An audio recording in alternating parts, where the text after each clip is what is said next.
예배드리겠습니다.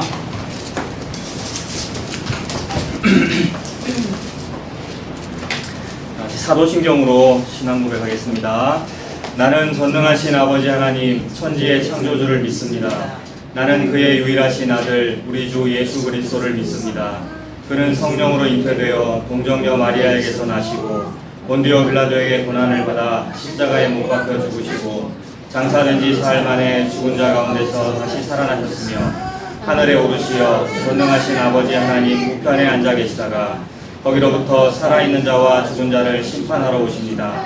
나는 성령을 믿으며 거룩한 공교회와 성도의 교제와 죄를 용서받는 것과 몸의 부활과 영생을 믿습니다. 아멘. 찬송가 491장입니다. 491장입니다.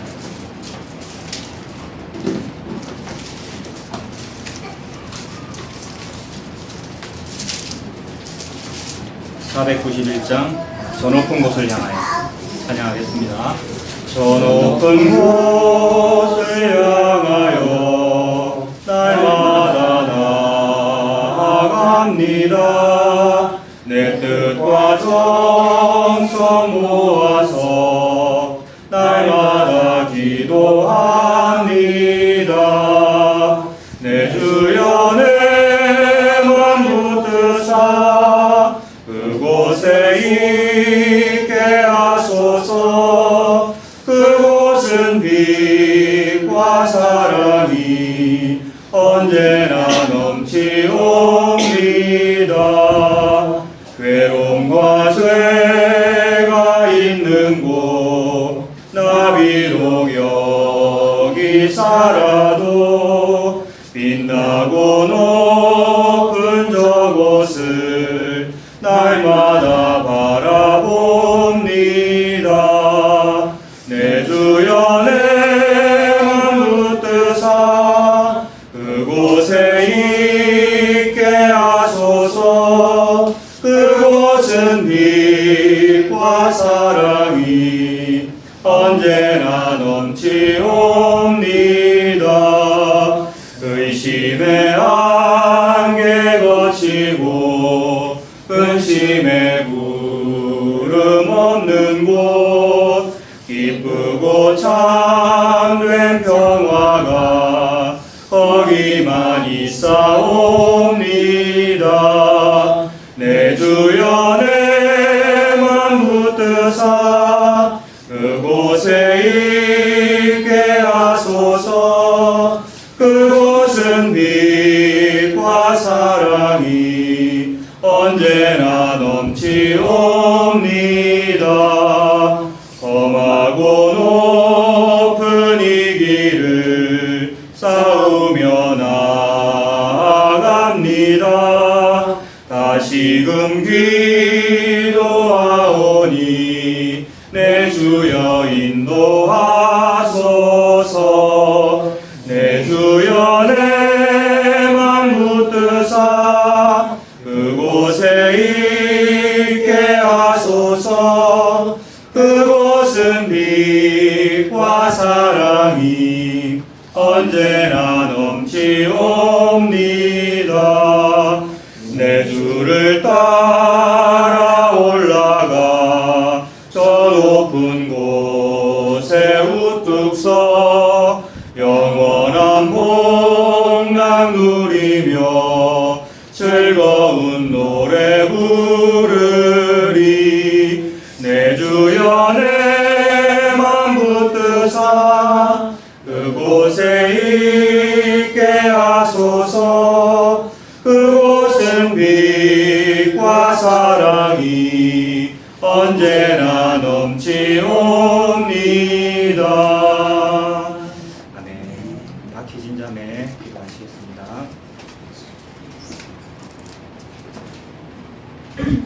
하나님 감사합니다.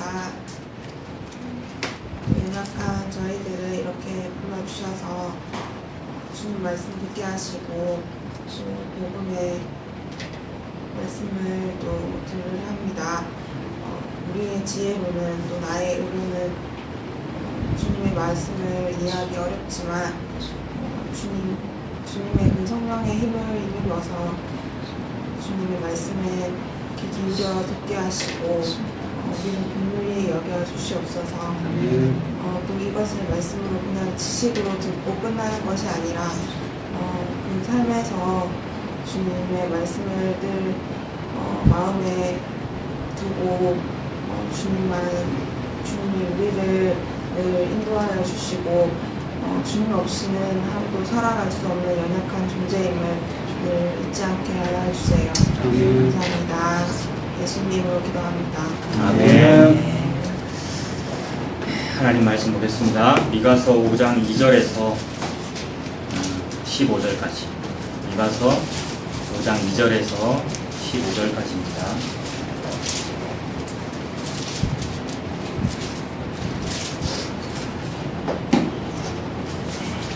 미가서 5장 2절부터 15절까지 다 같이 교독하겠습니다. 2절부터 15절까지입니다. 베들레헴 에브라다야, 너는 유다 족속 중에 작을지라도 이스라엘을 다스릴 자가 내게서 내게로 나올 것이라. 그의 근본은 상고에 영원에 있느니라. 그러므로 너희의 세상에까지 그들을 붙여주시겠고 그 후에는 그의 힘의 가운데 남은 자가 이스라엘 자손에게로 돌아오리니 그가 여호와의 능력과 그의 하나님 여호와의 이름의 위엄을 의지하고 서서 목축하니 그들이 거주할 것이라.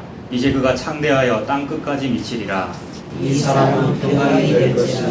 아스로 사람이 우리가 되어서 우리 물결을 밟을 때 우리가 일곱 목자와 그를 평안을 지켜 것이니 그들이 칼로 아수르 땅을 황폐하게 하며 니므로 땅 어귀를 황폐하게 하리라. 아수르 사람이 우리 땅에 들어와서 우리 지경을 밟을 때에는 그가 우리를 그에게서 건져내리라.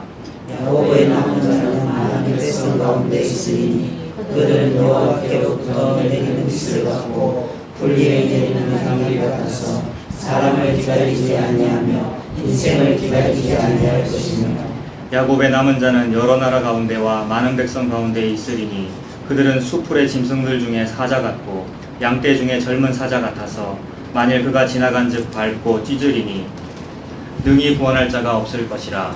내 손에 내 깃털을 위에 대서 내 모든 것을 진멸하기를 바라노라. 여호와께서 이르시되 그날에 이르러는 내가 내 군마를 내 가운데에서 멸절하며 내 병거를 부수며 내 땅의 성소들을 멸하며 내 모든 경과 시설을 무너뜨릴 것이며 내가 또 복수를 내 손에서 끊으리니 내게 다시는 점쟁이가 없게 될 것이며 내가 내게 생선과 지성을 너희 가운데서 멸절하니 내가 내 손으로 한 것을 다시는 숨기지 아니하리라. 내가 또 내 아세라 목상을 너희 가운데서 빼버리고 내 성읍들을 멸할 것이며 내가 또 진노와 분노로 순종하지 아니한 나라에 갚으리라 하셨느니라. 아멘. 지난주에 4장 뒷부분을 봤죠. 4장 13절을 한번 보십시오. 4장이 13절에서 맞춰집니다만은 우리가 5장 1절까지 봤죠. 같은 문단이기 때문에 그렇다 했습니다. 그러면 그 문단이 어떻게 맞춰지는 겁니까? 13절을 보면 우리 기억을 더 올려보십시오. 13절에 보면 그 중간 부분에 내가 너의 뿔을 무쇠 같게 하고 네 굽을 노쇠 같게 한다 그랬죠. 여기 보십시오. 뭐 동물이 가축이 뭐 소가 뿔이 나 있잖아요. 뿔을 금속처럼 하고 발굽도 금속처럼 단단하게 한다라는 말은 튼튼하게 해주겠다는 말이죠. 이기게 해주겠다는 말입니다. 그래서 우리에게 달린 뿔로 적군을 쳐버리고요. 우리 발굽으로 적군을 밟아버리면 우리가 패배하겠습니까? 승리하겠습니까? 승리하겠죠. 그러므로 13절은 승리에 대한 말씀입니다. 우리가 적군을 이긴다는 얘기죠. 그런데 문단이 그렇게 승리로 맞춰지지 않고 5장 1절에 맞춰진다 그랬습니다. 5장 1절은 무슨 내용이었습니까? 5장 1절 앞부분에 보면 딸 군대여 너는 때를 모을지어다 라고 되어 있으니까 뭔가 좀 긍정적으로 보이죠. 왜냐하면 나의 아군들, 우리 군대가 모이는 거니까요. 근데 그렇게도 볼 수 있습니다만은 여러 가지 번역이 있습니다. 고대의 기록이니까 정확한 의미를 모르는 것도 많이 있지요. 그래서 모호할 수 있는데 군대가 모인다 이러면 좀 긍정적이 우리가 이길 수 있다는 의미도 됩니다만은 또 다른 번역에는 딸 군대야, 나의 딸들아, 우리 편들아, 자해해라 이런 의미도 되거든요. 죽어라가 되죠. 왜냐하면 군대 아무리 모아서 대항해봤자 적군이 훨씬 세서 우리가 지니까 그냥 자해해라, 자살해라라는 매우 부정적인 이미지가 들어있단 말입니다. 이상하잖아요. 13절은 이긴다 돼 있었는데 바로 다음 구절은 우리가 진다라고 되어 있고 그 우리의 짐, 우리의 패배의 결정타가 뭐냐 하면 5장 1절의 뒷부분이죠. 적군이 우리 이스라엘의 재판자의 뺨을 친답니다. 이스라엘의 재판자는 그냥 왕이라고 보면 돼요. 사사라고도 볼 수 있고 대표자라고 볼 수 있죠. 우리의 왕이 뺨을 맞으신답니다. 여러분, 영적인 우리의 왕이 누구십니까? 평강의 왕이요, 하나님의 아들인 우리의 왕이 누구십니까? 예수 그리스도입니다. 우리는 예수 그리스도로부터 힘을 얻고 싶어요. 예수님의 군병이 되어서 전투에 참여한 거고요. 그래서 때를 모아라, 군대를 소집해라, 예수님의 군대가 되자라고 해서 예수님의 이름으로 나아가서 이기고 싶은데, 게다가 또 말씀을 보면 이긴다는 말이 얼마나 많습니까? 네 시작은 미약하나 네 나중은 심히 창대하라. 맞다, 우리가 이긴다라고 하고 싶은데 아니라는 거예요. 하나님께서는 이기는 듯 표현되나 동시에 내가 왕으로 모신 그분은 뺨을 맞으신대요. 얼마나 아이러니입니까? 이게 복음의 특징이더라고요. 하나님은 왜 이렇게 이상하게 표현하시죠? 좀 다른 세상의 논리나 세상의 종교처럼 좋은 얘기만 하면 될 텐데 왜 하나님은 꼭 패배가 있고 나의 주님께서 뺨을 맞으신다는 것이 우리의 눈에 보이는 형태로 드러난 사건이 십자가이지 않습니까? 하나님 왜 십자가를 지금 말씀하고 계십니까? 말씀 안 하셔도 되는데, 이긴다는 얘기만 해도 되는데. 하나님이 패배를 말씀하시는 이유는 패배가 하나님의 관점에서 의미가 있기 때문입니다. 승리는 별로 의미 없습니다. 승리는 너무나도 쉽게 거둘 수 있습니다. 하나님 손가락만 까딱해도 이길 수 있고요. 그러나 하나님께서 의미를 두고 있는 하나님의 사건은 패배입니다. 그래서 우리에게 하나님의 뜻을 계시하실 때에 승리를 가지고 계시하지 않으시고 패배를 가지고 계시하십니다. 지는 일, 패배, 망하는 것, 멸망, 이 모든 일의 결정타가 예수 그리스도 십자가입니다. 그래서 모든 66권 성경책이나 모든 하나님의 모든 사건들을 한 점으로 딱 수렴하면 예수 그리스도의 십자가로 모입니다. 그리고 예수님은 하나님 자기 자신이자 동시에 하나님의 아들로서 모든 것을 자기에게 모으는 겁니다. 자기라고 하는 한 점에. 그래서 십자가에 싹 다 모아서 하나님의 모든 일을 혼자서 다 하신 거죠. 성도가 하나님의 일, 교회의 일을 하는 것이 아니고요. 예수 그리스도께서 혼자서 모든 일을 다 하셨습니다. 다 하셨기 때문에 다 이루었다 그러셨죠. 십자가에서. 내가 싹 다 했다 그 말이죠. 이것이 하나님의 목표입니다. 하나님이 하시는 사역의 목표, 하나님이 하시는 일의 전부가 십자가이기에 우리에게 말씀을 펼치실 때도, 말씀을 계시하실 때도 반드시 십자가를 가지고 계시하십니다. 그래서 13절 같은 승리의 이야기, 세상이 좋아하는 보암직하고 먹음직한 이야기만으로 결론 짓지 않으시고 반드시 십자가의 이야기를 집어넣으십니다. 그래서 5장 1절에서 마친 것이죠. 그래서 하나님은 지금 이런 식으로 십자가 이야기, 패배의 이야기에 의미를 두고 있다는 것을 자꾸만 발견해야 됩니다. 그래서 부름을 받은 성도는 은혜로 택함받은 거죠. 우리가 잘나서 택함받은 것이 아니라 은혜로 너무나도 감지덕지한 은혜를 받아 택함받은 성도는 승리의 이야기에 도취되는 것이 아니라 패배의 이야기를 읽을 때 막 감동이 옵니다. 십자가의 이야기. 여러 가지 막 모자이크처럼 흩어져 있는데 이것도 십자가 얘기였어, 이것도 예수님 보혈 이야기였어라는 것이 발견될 때에 힘이 납니다. 그래서 선배들을 보면 알죠. 이 믿음의 좁은 문 좁은 길을 걸어갔던 선배들이 승리에 도취돼서 살았는가, 세상적인 승리에 도취돼서 살았는가, 아니면 자기 몸에 대인 그 십자가가 너무 감격스러워서 십자가가 전부였어요, 십자가 때문에 제가 약한 것 같으나 강해요 라는 이런 말을 했는가를 보는 것이죠. 그래서 이 앞부분, 이 서론인데 앞부분 준비하다가 몇 구절을 찾았습니다만 그걸 다 보려고 합니다. 좀 길긴 한데 읽을 때 은혜가 되더라고요. 제가 저의 이 말주변 무슨 설명해봤자 뭐가 은혜가 됩니까? 말씀 읽을 때 은혜가 되더라고요. 고린도전서 1장 한번 보십시오. 고린도전서 1장 18절. 자, 신약성경 263페이지. 고린도전서 1장 18절부터입니다. 제가 한번 쭉 읽어볼게요. 여러분 눈으로 보십시오. 네, 263페이지. 고린도전서 1장 18절부터입니다. 십자가의 도가 멸망하는 자들에게는 미련한 것이요 구원을 받는 우리에게는 하나님의 능력이라. 기록된 바 내가 지혜 있는 자들의 지혜를 멸하고 총명한 자들의 총명을 패하리라. 승리하는 것, 성공하는, 승승장구하는 걸 패해버리고요. 십자가라고 하는 미련하고 패배하는 것 가지고 이기는 하나님의 역사를 보여주겠답니다.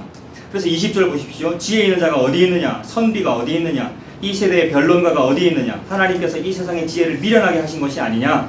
하나님의 지혜에 있어서는 이 세상이 자기 지혜로 하나님을 알지 못함으로 하나님께서 전도에 미련한 것으로 믿는 자들을 구원하시기를 기뻐하셨도다. 이렇게 말씀하십니다. 전도는 하나님의 일이잖아요. 하나님의 비밀에 대하여 세상 사람들에게 듣든지 아니 듣든지 말하는 것을 보고 전도라 그럽니다. 근데 교회들은 보통 전도할 때 지혜로운 방법으로 하죠. 마케팅을 동원하거나 상품권을 동원하거나 주일학교 어릴 때 여러분 성경학교를 해도 포도송이 스티커 붙였거든요. 포도송이 스티커 5개 다 채우면 상품을 준다. 요것이 중국집에도 그런 거 있거든요. 짜장면 뭐 10그릇 먹으면 탕수육 하나 뭐 이렇게. 이게 전부 마케팅인데 똑같더라는 겁니다. 근데 교회가 그 마케팅을 왜 사용하죠?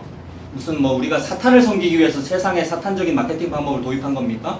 그게 아니라 예수님을 잘 섬기려고 예수님을 위하여 잘한답시고 동원한 방법이 세상의 방법이더라는 거죠. 이게 우리가 막 짜낸 지혜입니다.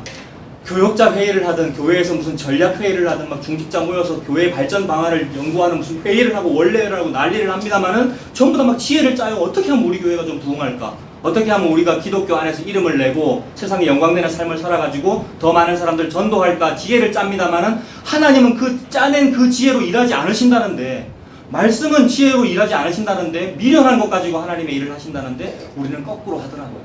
거꾸로 하면서 잘한답시고 했어요. 하나님께 잘한답시고. 근데 하나님은 아니었어요. 미련한 것으로 일하신답니다. 하나님의 일하시는 방법은 매우 미련해 보이는 방법입니다. 미련하잖아요. 오늘 미가서를 봐도 13절에서 딱 맞히면 참 지혜롭고 좋은 방법이고 마케팅스럽고 긍정행위인 적극적 사고방식인데 승리로 맞춰지니까. 그런데 패배 얘기는 왜 해가지고, 십자가 얘기는 왜 해가지고. 그러나 십자가 이야기로 사람을 구원하시는 걸 기뻐하신답니다. 희한하게도 어떤 사람은 이 십자가의 패배 얘기가 나오면 징그러워요. 피가 막 철철 흘러요. 사람이 손이 뚫렸어. 이런 얘기 싫어하는데 어떤 사람은 이상하게 그쪽으로 끌리더라는 거예요. 요것이 사람 낚는 어부죠.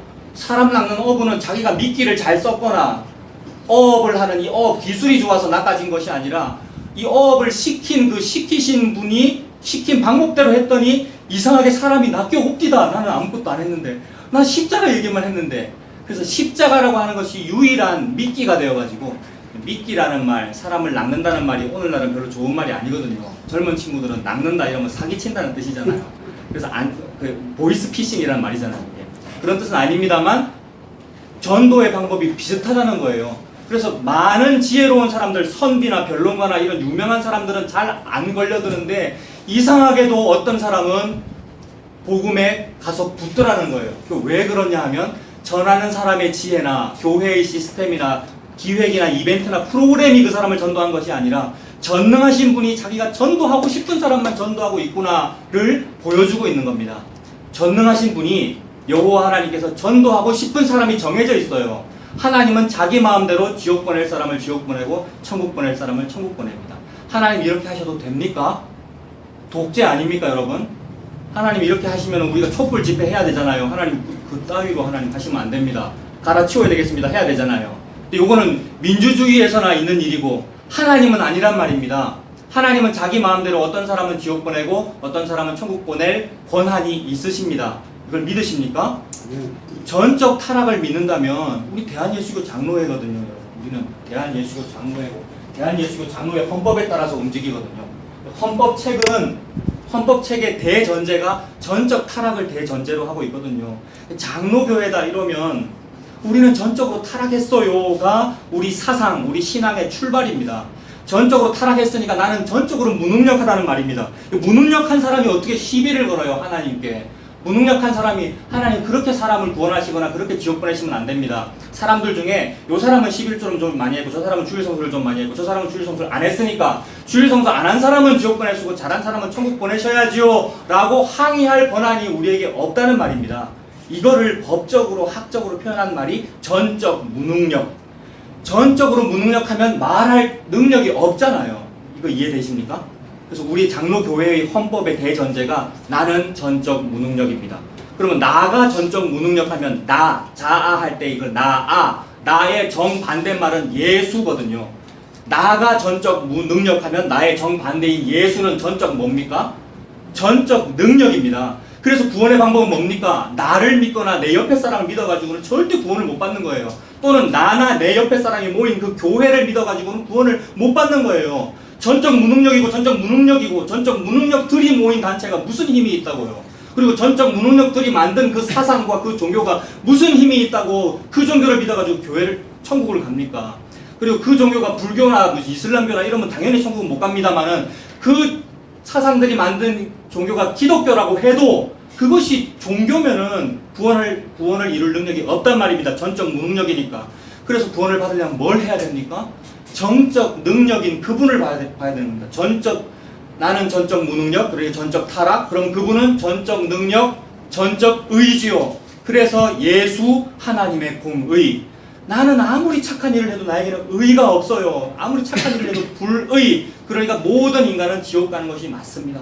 그래서 하나님께서 자기 마음대로 모든 인간을 지옥 보내든지 아니면 어떤 사람을 하나님 자기 마음대로 천국 보내든지 하는 일에 대하여 아무 말도 못한단 말입니다. 이것이 우리가 흘린 주제에, 토기장이 앞에서 우리 진흙덩어리인 주제에 왜 나를 번쩍번쩍거리는 좋은 그릇으로 만들었어요? 아니면 왜 나를 더러운 그릇으로 만들었어요? 라고 항의할 권한이 없단 말입니다. 요거를 믿으십니까? 하나님은 그렇게 마음대로 하셔도 됩니다. 요거 믿으십니까? 요거 믿으면은 다 믿은 거예요. 요게 믿어지면 맞아 수긍이 돼요. 이러면 너무나 큰 복을 받은 거예요. 생각해 보십시오. 내가 흙이라는 사실을. 나는 흙먼지라서 아무 말도 할 가치가 없구나. 나는 전적 무능력이며 타락입니다. 그런데 예수 그리스도만 완전하십니다. 예수 그리스도만 능력이십니다. 라고 하면 나의 유일한 소망은 그분 바라보는 것밖에 없잖아요. 그분 믿는 거. 그래서 너무나도 감지덕지 나 한 것이 없음에도 불구하고 그분이 나를 마음대로 선택하여 너 천국 백성이야 라고 해주면 이 세상에 그 어떤 것도 부러울 것이 없죠. 어떤 사람은 세상 모든 것을 다 가지고도 요것을 못 가졌기 때문에 세상 천하를 다 가지고도 목숨을 못 건진 거란 말입니다.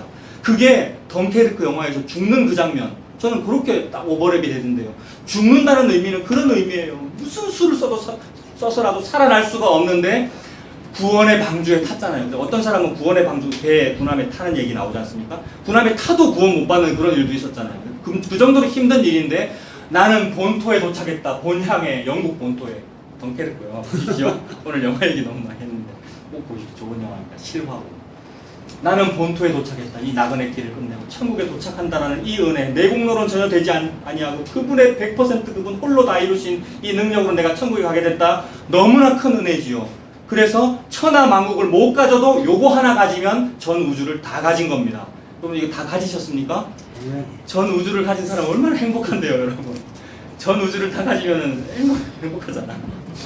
안 행복한데 주입식으로 지금 하고 있나? 구원받았다라는 거예요. 예수 그리스도의 능력이 나에게 덧입혀져서 그분께 내게 됐다. 나는 가질 수도 없는 그것이 은혜이죠. 그래서 이 구원을 이루는 방법이 그 구원받는 그 사람의 가치나 그 사람의 능력이 아니더라는 거예요. 전적으로 무능력한데 그 사람을 탁 터치해내서 잡아내는 그것이 사람 낚는 어부입니다. 물고기를 낚듯이 딱 낚는 유일한 방법이 예수 그리스도의 십자가더라는 겁니다. 세상은 이걸 안 좋아해요. 그럼 세상은 그러면 뭘 좋아하겠어요? 요거 말고 뭘 좋아하냐면은 저 교회에 등록하면은 5주쯤 지나면은 무슨 선물을 준대. 이런 거. 또는 그 선물뿐만이 아니라 저기는 1년에 한 번씩 무슨 잔치, 무슨 대잔치를 하던데 1등 경품이 승용차래. 이런 거 솔깃하잖아요. 그런 교회는 가끔씩 가십시오. 가서 추천 경품도 좀 뽑고. 승용차 걸리면 좋잖아요. 그런 것으로 사람을 낚더라는 거예요. 그건 진짜 낚는 거 맞죠? 그게 보이스 피싱이잖아요. 사기꾼이 사기치는 거잖아요.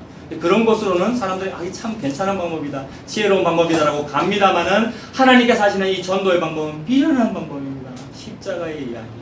미가서 4장 13절로 멈추지 않고 5장 1절도 말씀하시는 그 방법이기에 미련한 방법이래요. 그런데 어떤 은혜 받은 사람은 그 미련한 방법이 너무 좋다고 지금 2000년 지난 지금 우리가 이걸 읽고 있는 거예요. 고린도전서 1장을요. 사도 바울이 지금 고린도전서 1장에서 미련한 방법이 나는 너무 좋아요 라는 말을 하고 있는 거잖아요. 근데 그것이 끝나지 아니하고 2000년 지나서 2017년에 우리가 지금 읽고 있잖아요. 맹숭맹숭하게 잠언론으로 읽을 수 없는 얘기 아닙니까? 흥분되는 얘기 아닙니까? 오늘 서론도 다 안 했는데 벌써 흥분해요. 미련한 게 너무 좋더라는 거예요. 미가서와 같은 얘기입니다. 십자가는 미련한 건데 십자가 반드시 필요해 라는 말을 미가서가 하고 있잖아요. 미련한 게 좋은 겁니다. 약한 게 강한 거거든요.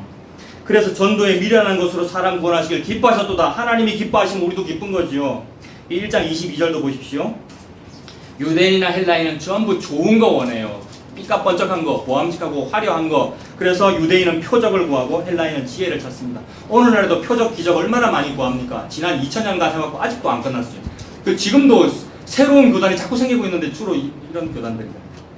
큰 믿음 교회라고 아십니까, 여러분? 큰 믿음 교회, 장로 교회의 교단입니다. 물론 뭐 출출이 아니라 스스로 나왔겠지만 기본 사상이 장로 교회입니다. 그러면 그들도 헌법은 뭐겠어요? 그들도 헌법은 튤립이에요. 그들도 전적 타락이에요. 근데도 아니래요. 우리가 그래도 할 수 있는 게 있잖아요. 큰 믿음을 가지면 뭔가 할 수 있습니다. 우리가 뭐 사탄을 위해서 이 큰 믿음을 가지자 그럽니까? 여호와를 위해서 큰 믿음을 가집시다. 이 사상이거든요. 그래서 큰 믿음 교회입니다. 큰 믿음을 가지다 보니까 어느 날 입에서 무슨 소리가 나더래요. 그게 방언이고요. 그런 소리로 누구를 안수했더니 낫더래요. 낫는 일들이 막 벌어지는, 아픈 일이 얼마나 많습니다. 이번 주에도 우리 구성원 중에 아프다는 소식 들었습니다. 너무 마음이 아픈데 내가 좀 능력이 있어가지고 가갖고 확 기도해서 나면 좋잖아요. 그게 세상의 지혜로운 방법이래요. 그런 것으로 낫게 하면 좋다 그래요. 세상 막 박수치고 차 목사 참 능력 있는 주의 종이다 막 이런 소리가 들리고요. 근데 세상은 그걸 좋아한대요. 유대인은 표적을 좋아하고 헬라인은 지혜를 찾고요. 매우 철학적인 학적인 얘기라든지 아니면 지혜로운 방법으로 설교를 하려면 이 따위로 말하면 안 됩니다. 여러분들이나 좋아하죠. 여러분들 다 안 좋아하는 것 같은데. 아니 좀 멋있게 얘기를 하고요. 어디 텔레비에 나오는 강사처럼 그래야 좀 될 텐데. 저는 그렇지 못하잖아요. 세상 사람들은 그런 걸 좋아해요. 표적을 좋아하고 지혜를 찾고 있어요. 그러나 우리는 어떻습니까? 23절. 우리는 십자가에 못 박힌 그리스도를 전하니 유대인에게는 거리끼는 것이요 이방에는 미련한 것이로되 오직 부르심을 받은 자들에게는 이게 핵심입니다. 세상에 나는 그분을 부르지 않았어요. 나는 그분에게로 가지 않았고요. 근데 그분이 우리를 불렀답니다. 그분이 우리를 끌어당겼답니다. 그래서 부르심을 받은 자들에게는 이게 은혜가 됩니다. 부르심을 받은 자는 도대체 무슨 자격이 있어요? 아무 자격이 없으나 다만 나를 철가루로 만들어주신 게 감동스러울 뿐입니다. 하나님이 나를 철가루로 만들었기 때문에 내가 자석에 가서 붙는 거거든요, 여러분. 나는 철가루 될 가치가 없는데 그냥 지옥에 가서 용광로에 타서 죽어야 되는 우리가 땔감교회 아닙니까? 화목교회, 땔감교회입니다. 지옥에 가서 타버려야 될 땔감인데 세상에 나를 철가루로 만들어서 하나님은 하신 일이 예수 그리스도 십자가라고 하는 자석을 딱 갖다 댔을 뿐입니다. 하나님 아무것도 안 했어요. 좋은 방법을 쓰지 않았어요. 십자가만 딱 갖다 댔는데 내가 이상하게 끌려요. 자꾸 십자가 쪽으로 끌려가요. 그래서 십자가에 가서 내가 다 왔어요. 이게 은혜입니다. 그래서 오직 부르심을 받은 자에게는 유대인이나 헬라인이나 그리스도가 하나님의 능력이고 십자가가 하나님의 능력이고요. 하나님의 지혜입니다. 하나님의 어리석음이, 하나님 얼마나 어리석습니까? 이런 안 좋은 방법을 쓰고 있어요. 하나님 얼마나 어리석습니까? 그런데 이 하나님의 어리석음이 사람보다 지혜롭고 하나님의 약하심이 사람보다 강하니라. 형제들아 너희를 부르심을 보라. 우리를 봅시다. 저를 보고요. 여러분들을 보십시오. 우리를 봐라. 육체를 따라서 지혜로운 자가 많지 아니하며 능한 자가 많지 아니하며 문벌 좋은 자가 많지 아니하며 그러나 하나님께서 이 세상에 미련하고 약하고 질병 많고 공부 못하고 약하고 재산 별로 없고 미련한 것들을 택하사 지혜 있는 자들을 부끄럽게 하려 하시고 세상에 약한 것들을 택하사 강한 것들을 부끄럽게 하려 하시며 하나님께서 세상에 천한 것들과 멸시받는 것들과 없는 것들을 택하사 있는 것들을 폐하려 하시나니 이는 아무 육체도 하나님 앞에서 자랑하지 못하게 하려 하심이라. 이게 하나님의 진리입니다. 미가서에서 지금 십자가 얘기한 이유가 뭡니까? 아무도 자랑 못하게 하려고 미련한 게 그게 맞는 거야. 십자가가 맞는 거야 라는 말을 하시려고 수천 년 전 미가서에서도 이미 십자가 얘기하신 겁니다. 패배가 의미가 있어 라고 말씀하십니다. 이거 너무 싫어하죠. 세상은. 패배가 의미 있다는 말을 싫어해요. 그리고 패배가 의미가 있다는 말을 좋아할 때도 어떤 의미로 좋아하느냐면 그래 7전 8기 패배가 좀 있더라도 패배는 빨리 지나가고 마침내 승리할 거니까 승리를 바라보고 세상적인 승리를 바라보고 좋아하던데 그것도 스스로 속임이죠. 하나님은 그렇게 말씀하지 않으십니다. 십자가가 우리의 자랑이 된다. 약함이 강함이다. 그 말씀을 하십니다. 마찬가지로 고린도 후서도 보십시오. 고린도 후서 12장입니다. 고린도 후서 12장 7절. 우리도 참 아픈 사람 많다 그랬는데 사도 바울도 참 아팠죠. 도저히 낫지 않는 불치병, 그게 안질이라고도 하고 무슨 다른 병이라고도 하고 여러 가지 말이 많습니다만 병 낫고 싶어가지고 사도 바울이 다른 사람 병은 많이 고쳐줬는데요. 뭐 안수기도 하면 막 낫고요. 사도들 손수건만 얹어도 낫고요. 근데 자기 병은 이상하게 잘 안 고쳤어요. 그럼 얼마나 낫고 싶었을까? 그래서 막 기도했죠. 하나님께 낫게 해달라고. 고린도 후서 12장 7절을 보시면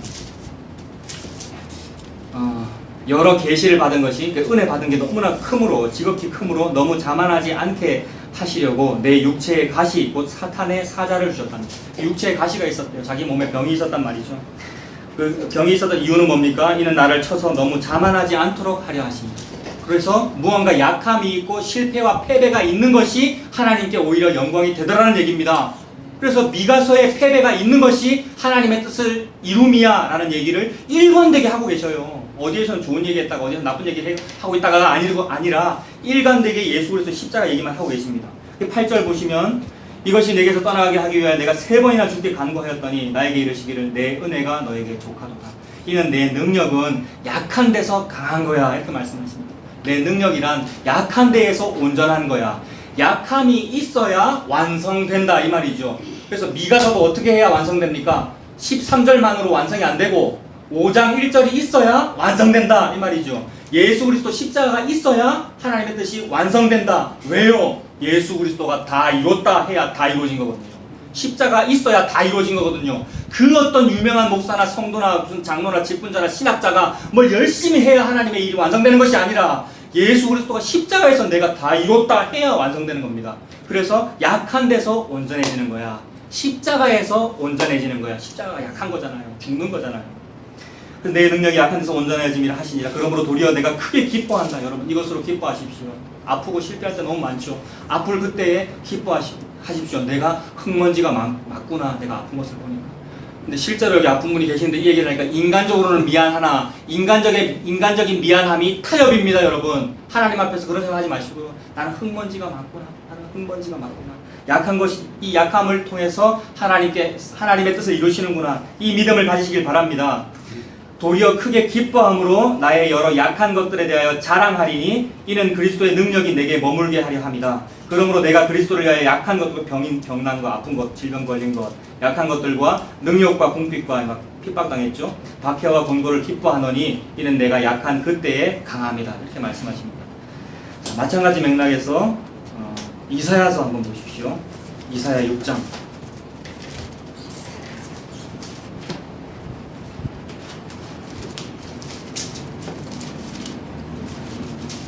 이사야 6장입니다. 이사야 6장은 975페이지요. 구약성경 975페이지. 이 세상의 모든 문예사조를 뭐 종교라든지 철학이라든지 문예사조를 다 싹 다 모으면 무언가 긍정적이고 적극적인 거예요. 이긴다는 얘기. 그래서 저 아날로그 시계, 전자시계 말고 아날로그 시계 옛날에 삼성 세이코, 돌체 시계 광고 옛날에 80년대 광고 보면은 전부 10시 10분 이렇게 돼 있습니다. 여러분 생각나십니까? 광고가 10시 10분 아날로그 시계 바늘이 이렇게 돼 있는 광고는 없단 말이에요. 왜 그럴까요? 여러분 시가가 7시 35분도 있어야 될 거 아닙니까?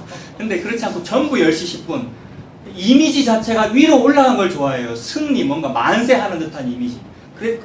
그래야 잘 팔린다는 거예요. 백화점에 가면 전부 조명을 밝게 켜놨습니다. 왜 그렇죠? 좀 전기도 아껴야 되는데 좀 어둡게 해놓으면 안 됩니까? 근데 이미지가 밝아야 좋다 그러고 루시퍼가 밝잖아요. 광명의 천사. 밝아야 더 잘 팔린답니다. 마케팅상. 마찬가지예요. 모든 문예사조나 인간의 철학, 가치관들은 밝은 걸 좋아하는데 성경은 밝은 얘기 물론 합니다만은 이상하게도 자꾸 십자가를 집어넣고 있어요. 어둠의 얘기. 가장 큰 어두움, 가장 큰 패배, 너무나도 저주스러운 패배 아닙니까? 십자가. 그 얘기를 하십니다. 하나님의 뜻이 그거라는 얘기죠. 이사야 같은 사람도 이해가 안 됩니다. 여러분. 이사야는 성전에서 하나님을 만났잖아요. 이사야가 언제 하나님 만나냐면 이사야서 6장이 이사야가 우시아 왕이 죽던 해에 하나님을 만나거든요. 인간적으로 너무나도 내가 기대했던 왕이 죽고 나서 하나님 만났습니다. 하나님 만났다는 말은 은혜 받았다는 얘기입니다. 그래서 하나님의 사람이 은혜를 받았다라면 무슨 생각이 들겠어요? 은혜 받았다, 내가 성령 충만하다, 방언 받았다라고 하면 이제 하나님의 일을 하러 나가야 되죠. 교회를 부흥시키고 교회도 개척해서 막 2개, 3개 만들고 막 건물 크게 짓고 전도 많이 해가지고 수많은 성도들 하나님 따르도록 만들고 이렇게 하고 싶단 말입니다. 그래서 주여 나를 보내주십시오. 제가 여기 있습니다. 원래 그런 말도 못하는 입술을 가리는 사람인데 재단 숯불로 입술 찢어주니까 이제 자신감이 생겨가지고 제가 여기 있습니다. 제가 가서 설교할게요. 제가 가서 주의 종이 될게요. 라고 했습니다만 하나님 뭐라 그러십니까? 그 부분 보십시오. 이사야 6장 8절에 8절 뒷부분이 그거죠. 내가 여기 있나이다 나를 보내소서. 이사야의 진심입니다. 저와 여러분의 진심이고요. 무언가 하고 싶죠. 우리가 하나님을 위해서. 근데 하나님의 뜻은 뭐냐면 9절에 여호와께서 이르시되 가서 이 백성에게 이르기를 너희가 듣기는 들어도 깨닫지 못할 것이요 보기는 보아도 알지 못하리라 라고 얘기하랍니다. 이건 너무 이상한 방법이에요. 좀 사람들이 알아듣기 쉬운 좋은 얘기. 지금 우리 교회를 앞으로 10번만 결석하지 않으시고 연속으로 팬 콤보잖아요. 이게 10번 계속 오시면은 이러이러한 상품을 드립니다. 이렇게 하면은 좋은 방법이고 귀가 솔깃하고 알아듣는 방법입니다. 그런 얘기 하지 말고 못 알아듣는 얘기를 하랍니다. 못 알아듣는 얘기는 물론 여러분들은 알아듣겠습니다만은 못 알아듣는 얘기는 십자가를 말합니다. 여러분. 듣기는 들어도 못 알아듣는 얘기는 십자가를 말해요. 십자가가 구원입니다. 십자가가 선물입니다. 이 얘기는 못 알아듣는 얘기예요. 십자가가 어떻게 선물입니까? 금은보화가 선물이지. 그런단 말입니다. 근데 하나님은 듣기는 들어도 깨닫지 못할 것이요 보기는 보아도 알지 못하는 그런 얘기를 하랍니다. 10절에 이 백성의 마음을 둔하게 하며 그들의 귀가 막히고 그들의 눈이 감기게 하라. 염려하건대 그들이 눈으로 보고 귀로 듣고 마음으로 깨닫고 다시 돌아와 고침을 받을까 하노라. 사람들이 막 지혜가 있어서 자기 지혜로 막 들은 다음에 잘 알아들어가지고 야 나는 저 영적인 지혜를 저는 알아들었어요. 영지를 저는 가졌어요. 이 영지주의거든요. 남들과는 다른 일반적인 크리스찬과는 다른 나는 뭔가 고매한 성경의 지식을 저는 알아요 라는 자기의 이 영지주의거든요. 나는 그걸 가졌다는 거예요. 그걸로도 안 된다는 거예요. 이 십자가 복음 알았다는 사람도 그런 영지주의 할 때가 많더라고요. 저도 그런 면도칼 위에 설 때가 많더라고요. 제가 다른 목사랑 좀 달라 보이고 제가 스스로 막 자부심이 생겨가지고요. 신학 공부 잘했다는 목사는 성경책을 다 읽고도 해석하고도 히브리어 헬라어를 다 알고도 알미니안 하고 있고 세상에 복을 말하고 있는데 아이고 나는 공부 못했어도 나 이거 예수님 십자가인 줄 알겠다면서 내가 스스로 나를 자랑하는 요 지식이 저에게 있더란 말입니다. 이게 영적인 지식이잖아요. 이 영지주의란 말입니다. 영적인 지식을 자랑하는 거. 그런데 그런 지식으로도 아닌 거예요. 그래서 그런 지식을 막 자극하면서 너는 그런 지식이 뭐냐 김성수 그렇다 이거 이러면서 그걸 자극해가지고 저 사람이 나를 따르게 하고 나도 저 사람을 따르고 하는 이런 어떤 우리끼리 그들만의 리그. 예수 그리스도 십자가 없이도 요거 됩니다, 여러분. 김성수 목사님 그걸 조장하진 않았는데 그분을 추종하는 어떤 사람들 중에서 그런 게 있을 가능성이 매우 커요. 인간은 항상 그렇더라고요. 예수님 가지고도 그거 하는데요. 그게 예수파잖아요. 나는 개바파다, 나는 누구파다, 나는 예수파다. 예수라는 이름 가지고도 막 그런 거 한단 말이에요.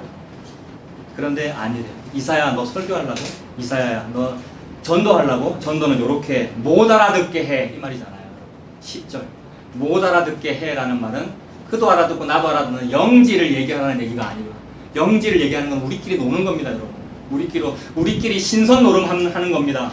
그런 모임들이 너무 많아요. 예수 그 십자가 복음 따른다고 하면서 이건 제가 저한테 하는 말이에요. 저도 막 그러고 싶거든요. 기존 교단이 미워가지고 똑같은 거예요. 아니요. 기존 교단이든 우리든 뭐든 예수 십자가 하면 다지요. 그들도 예수 십자가 말하면 천국 갑니다, 여러분. 그들 속에도 예수 십자가 있으면 그게 복음이고요. 그래서 딴 거 할 생각 하지 말고 마음 둔하게 하고 귀 막히게 하고 눈 감기게 해. 그 말은 십자가 얘기만 하라는 말입니다. 답답하죠. 이사야는요. 왜 그래야 되는데요. 좋은 방법도 많이 있는데 좀 멋지게 하고 잘하고 부흥하는 좋은 방법도 많이 있는데 왜 그렇게 해야 되는데요. 그래서 11절 내가 이르되 주여 언제까지 그래야 되는데 어느 때까지입니까? 물어봅니다. 그랬더니 주께서 대답하시되 성읍들은 황폐하여 주민이 없으며 가옥들은 사람이 없고 토지는 황폐하여 여호와께서 사람들을 멀리 옮겨서 이 땅이 완전히 쫄딱 망할 때까지 그렇게 해라 입니다. 이것이 역사적으로는 아수르가 쳐들어오고 바벨론이 쳐들어와가지고 하나님의 나라가 완전 망해서 전부 다 포로 잡혀가고 막 혼혈인이 되고 북이스라엘은 여러분 혼혈인이 됐어요. 막 겁탈당하고요. 얼마나 비참한 패배입니까? 비참한 패배 당해야 돼 요 얘기죠. 그 말은 십자가 있어야 돼 이 말이고요. 남유다는 전부 바벨론으로 포로 잡혀가 버립니다. 70년 포로 생활하죠. 쫄딱 망해버려야 돼. 십자가가 있어야 돼 이 얘기입니다. 그래서 13절 그 중에 10분의 1이 아직 남아있을지라도 이것도 황폐하거든요. 10분의 1은 아주 조금 남는다는 거죠. 일부만 겨우 살아남는다는 말인데 겨우 살아남은 그것도 쫄딱 망해버려야 돼. 처절한 패배, 완전한 해체입니다. 우리의 이 자아가 완전히 소인수분해되어가지고 하나도 남지 않는 상태, 완전히 죽어버리는 상태가 십자가입니다.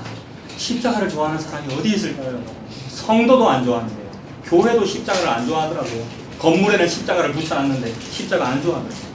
근데 하나님은 십자가가 다야, 십자가가 너의 자랑이야 라는 말씀을 하시려고 십자가가 맞아 라는 말씀을 하시려고 다 망하는 거야 라고 얘기하십니다.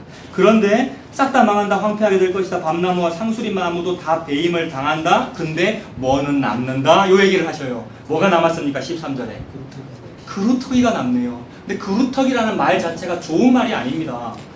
아름드리 100년짜리 수령의 아름드리 나무가 좋은 거지 그 나무가 베어져 버린 밑에 나무 밑동 구루터기는 좋은 말이 아니죠. 상처 있는 흔적이잖아요. 베어져 버렸으니까 톱으로 켬을 당하고. 그래서 지금 이 말을 하고 있는 이사야 어떻게 죽습니까? 나중에 자기가 키웠던 어린애 때부터 키웠던 자기가 가정교사로 키웠던 므낫세가 톱으로 켜서 죽이거든요. 근데 전설에 의하면 성경에 있는 기록이 아니라 전설에 의하면 나무에 가서 나무 둥지 속에 들어가서 숨었대요. 이사야가 므낫세가 죽이려고 오니까 숨었는데 므낫세가 그걸 다 알고 부하들 시켜가지고 밑둥을 잘라버려라라고 했다. 이사야가 들어있는 거예요. 톱으로 켬을 당해서 죽은 거죠. 히브리서 11장 어떤 사람은 톱으로 켬을 당하는 일도 견뎠다. 믿음으로 이겼다. 그 얘기가 이사야 얘기를 하는 거죠. 그래서 자기가 말한 대로 지금 되고 있죠. 이런 식으로 말한 대로 되고 싶습니까, 여러분? 믿음 좋으신 분들 고개를 못 들리는. 근데 저도 그렇죠. 너무 무서워요. 근데 이 끔찍한 일을 하나님은 좋다고 말씀하고 계세요. 이게 너의 유일한 자랑이야. 이게 너의 강함이야. 라고 말씀하고 계시니 이사야가 이해가 안 되죠. 언제까지 그래야 되는데요? 언제까지냐면 배임 당할 때까지. 그래서 그루터기가 남을 때까지. 그루터기라고 하는 패배의 이름, 십자가라고 하는 죽음의 이름이 남을 때까지 이다 라고 말씀하십니다. 그러면서 하시는 말씀, 그 그루터기가 거룩한 씨야 이렇게 말씀하십니다. 14절 뒷부분 보십시오. 그루터기만 남아있는 것 같이 거룩한 씨가 이 땅의 그루터기입니다. 거룩한 씨가 곧 그루터기이고 그루터기가 곧 거룩한 씨앗이 됩니다. 씨앗이 된다는 말은 새싹이 난다는 의미잖아요. 발아 해가지고 새싹이 나서 앞으로 열매 맺을 건데 그루터기에서 열매가 싹이 난답니다. 성경책에는 이 씨라는 얘기가 많이 나옵니다. 그리고 우리 동양이니까 한국 사람이니까 씨라는 의미에서 성적인 의미를 우리가 찾을 수 있습니다. 씨. 그 다음에 종족 번식이라는 의미잖아요. 그래서 여성은 아이를 낳는 것이고요. 그 다음에 특히 동양적인 문화에서는 아들 선호 사상. 이거 씨를 선호하는 거거든요. 여자도 씨입니다만 근데 여자는 씨로 여기지 않죠. 여자는 밭이라 그러죠. 특히 동양에서. 예, 여자로 딸을 많이 낳아가지고 대가 끊어지는 것이기 때문에 씨가 끊어지는 거란 말입니다. 동양적으로 씨를 좋아해요. 근데 여러분 가나안 땅도 동양입니다. 아시아가 시작되는 부분입니다. 생기기는 서양사람들은 생겼어도. 그 동양 문화권에서 씨는 너무 중요한 거예요. 그래서 하나님은 우리에게 좋은 거를 준다라고 약속하실 때 씨를 준다라고 약속하셨습니다. 근데 그 약속을 우리 인간이 들을 때는 우리는 늘 세상의 복을 좋아하잖아요. 그래서 하나님께서 씨를 준다, 자손을 번창하게 해준다 그러면 좋아했어요. 맞아요. 나의 시작은 미약하나 내 나중은 심히 창대할 거예요. 우리 집안이 번창하고 내 아들 잘 낳고 우리 아들이 서울대도 가고 막 판사, 변호사, 검사 되고 막 이런 얘기들을 씨를 준다라는 얘기를 통해서 그거를 봤단 말입니다. 근데 하나님은 그 얘기 아니셨죠. 아브라함에게 하신 약속, 동서남북을 바라봐라. 이 모든 땅이 네 땅이 될 것이고 네 자손을 하늘의 별과 같이 바닷가의 모래알 같이 많게 해줄게. 이게 아브라함이 받은 약속이죠. 이거 아시죠? 아브라함의 자손을 많게 해줄게 라고 말씀하셨어요. 그 말은 아브라함 네 씨가 많게 해줄게 라는 얘기입니다. 근데 아브라함에게 씨가 있습니까? 결혼하고 자기 부인 사라하고 아이가 안 태어나는 거예요. 근데 부인하고는 정실 부인하고는 아이가 안 태어나는데 하갈 여종하고는 아이가 태어나가지고 이스마엘이 태어났죠. 그러니까 정상적인 방법으로는 나에게 씨가 없어요. 자손이 없다는 얘기잖아요. 동양적인 의미에서. 그래서 씨가 없습니다. 대가 끊어지게 되었습니다. 난 아무 복이 없는데 무슨 복이 있다는 말이에요. 라는 상태가 된단 말입니다. 그러나 하나님은 약속하셨어요.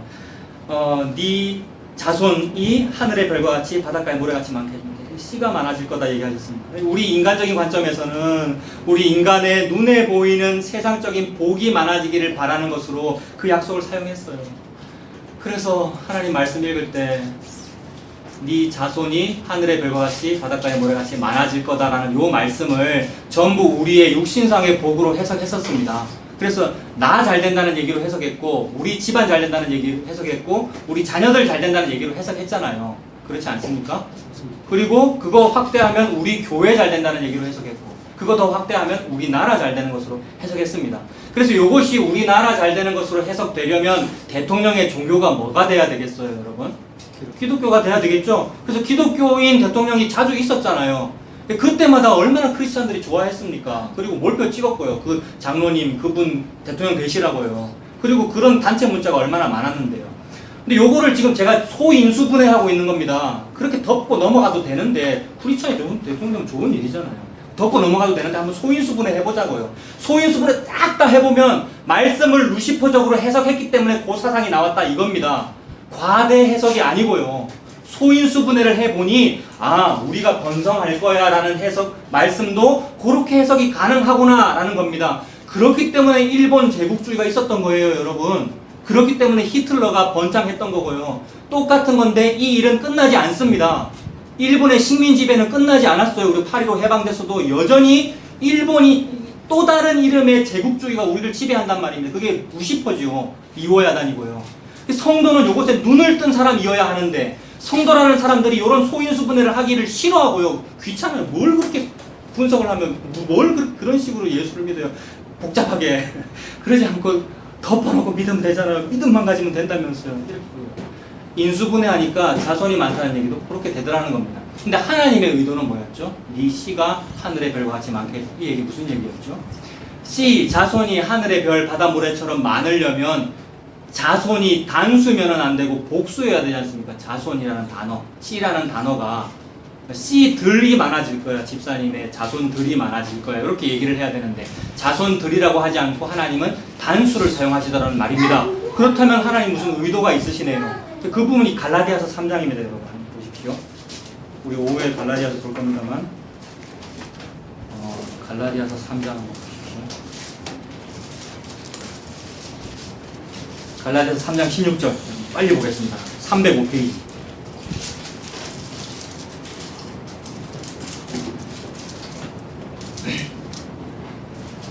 갈라디아서 3장 16절에 이 약속들은 합니다. 아브라함한테 주셨답니다. 아브라함한테 무슨 약속 주셨습니까? 동서남북 다 줄게. 이런 약속. 땅을 많이 해줄게. 너 복 많이 줄게.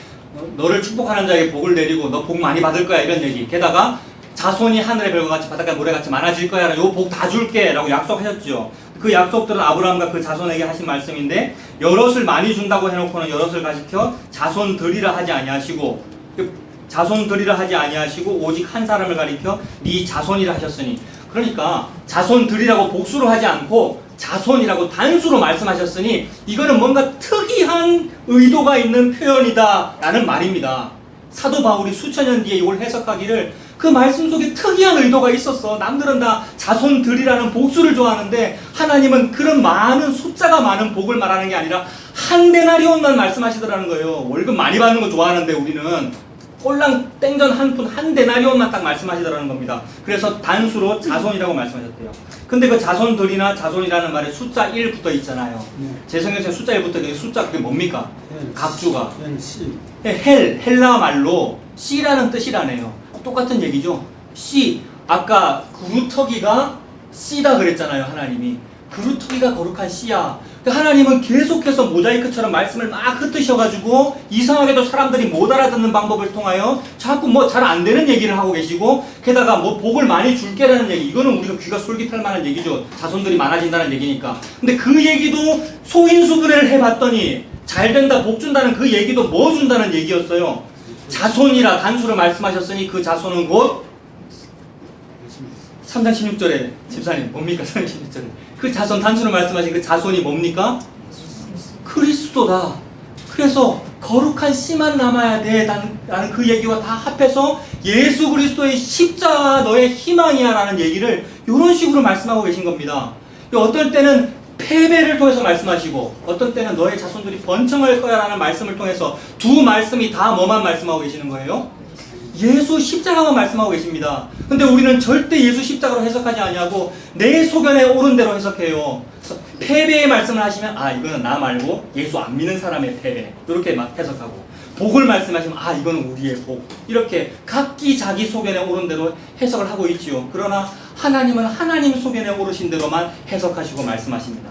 하나님의 소견에 오르신 유일한 사건 예수 그리스도 십자가입니다. 그래서 전부 다 망하는 게 맞아, 밑둥이 딱 깎이고 잘리고 그루터기만 남는 게 맞아 라는 얘기는 예수 십자가를 말씀하시는 것이고, 그것이 씨앗이 된다, 새싹이 올라온다, 싹이 난다라는 얘기는 예수 그리스도의 십자가가 곧 희망이다 라는 말씀입니다. 다시 미가서로 돌아가 보세요. 그래서 하나님은 이런 식으로 복마저도, 자손들이 많아진다는 이야기마저도 십자가로 바꾸시고, 전쟁에서 승리할 수 있는 이야기도 패배로 바꾸셔서 십자가의 이야기, 망하는 이야기, 패배의 이야기만 말씀하고 계시는데 우리는 그런 말들을 싫어합니다. 패배라는 말을 싫어해요. 그래서 승리에 해당하는 단어들을 좋아하며 삽니다. 교회 다니는 사람도 마찬가지더라고요. 그래서 교회 다니는 사람들이 주로 문화를 선도합니다, 여러분. 서양 문화, 저기 전에 얘기했죠. 서양 사람들 감탄사가 뭐죠? 우리는 감탄사 아이고 이거잖아요. 근데 서양 사람들 감탄사 뭐예요? 오 마이 갓 또는 지저스 이거 아닙니까? 지저스는 우리 예수님 아니에요. 얼마나 신앙적이에요. 집사님 몇 대부터 신앙이십니까? 3대째 못했습니다. 일제시대 때부터 박해를 이겨가며 신앙생활. 근데 유럽 사람 아무나 길에서 만나는 유럽 사람 툭 부딪히는 아무나 그 사람 붙잡고 너 몇 대째 신앙생활을 물어보면 몇 대째예요? 수천 대 아닙니까? 수천 대. 유럽 사람은 아담부터 예수 믿는 사람들입니다. 아담부터 하나님 믿는 사람들이잖아요, 여러분. 여호와 믿는 사람들이잖아요.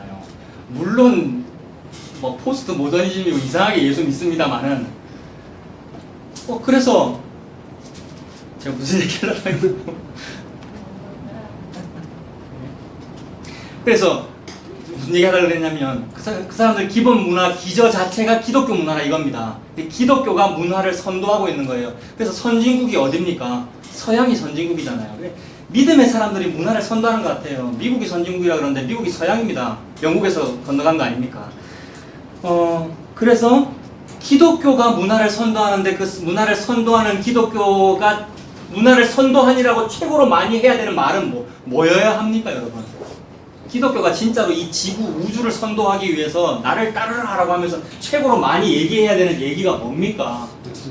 예수 십자가잖아요. 십자가만 자랑하니라고 우주를 선도하면 참 좋겠네요. 그러나 그런 일은 없습니다만 기독교가 무엇으로 전 지구를 선도하고 있죠? 적극적 사고방식, 복음이라고 그러셨습니까? 복으로, 적극적 사고방식이라는 복을 가지고 선도한 거죠. 긍정의 힘, 10시 10분의 사상을 가지고 나를 따르라라고 한 거란 말입니다. 그래서 전 세계 식민지를 가장 많이 가진 나라는 전부 기독교 국가입니다. 나를 따르라. 내가 니들 인도, 동아시아의 약소국들 니들 괴롭히려고 그러는 것이 아니고 니들 이대로 살면 미개인으로 살아야 돼. 우리 선진 크리스찬 문화를 따라오면 잘 살 수 있어 라고 해서 지배한 거잖아요. 괴롭히려고 지배했습니까? 그래서 이 식민 지배를 제일 먼저 시작할 때 누가 제일 먼저 갔죠? 그 나라에? 장군이 가서 칼부터 들이댔습니까? 신부님이, 선교사가 십자가 깃발 들고 성경책 들고 먼저 가가지고 전도부터 시작했죠. 그 신부, 그 수도승, 그 전도자의 마음은 내심, 진심이 있었을지라도 그 뒤에는 제너럴 셔먼호, 군함, 무슨 군함 너무 많아요. 역사책 보면 그런 선진국의 군함들 전부.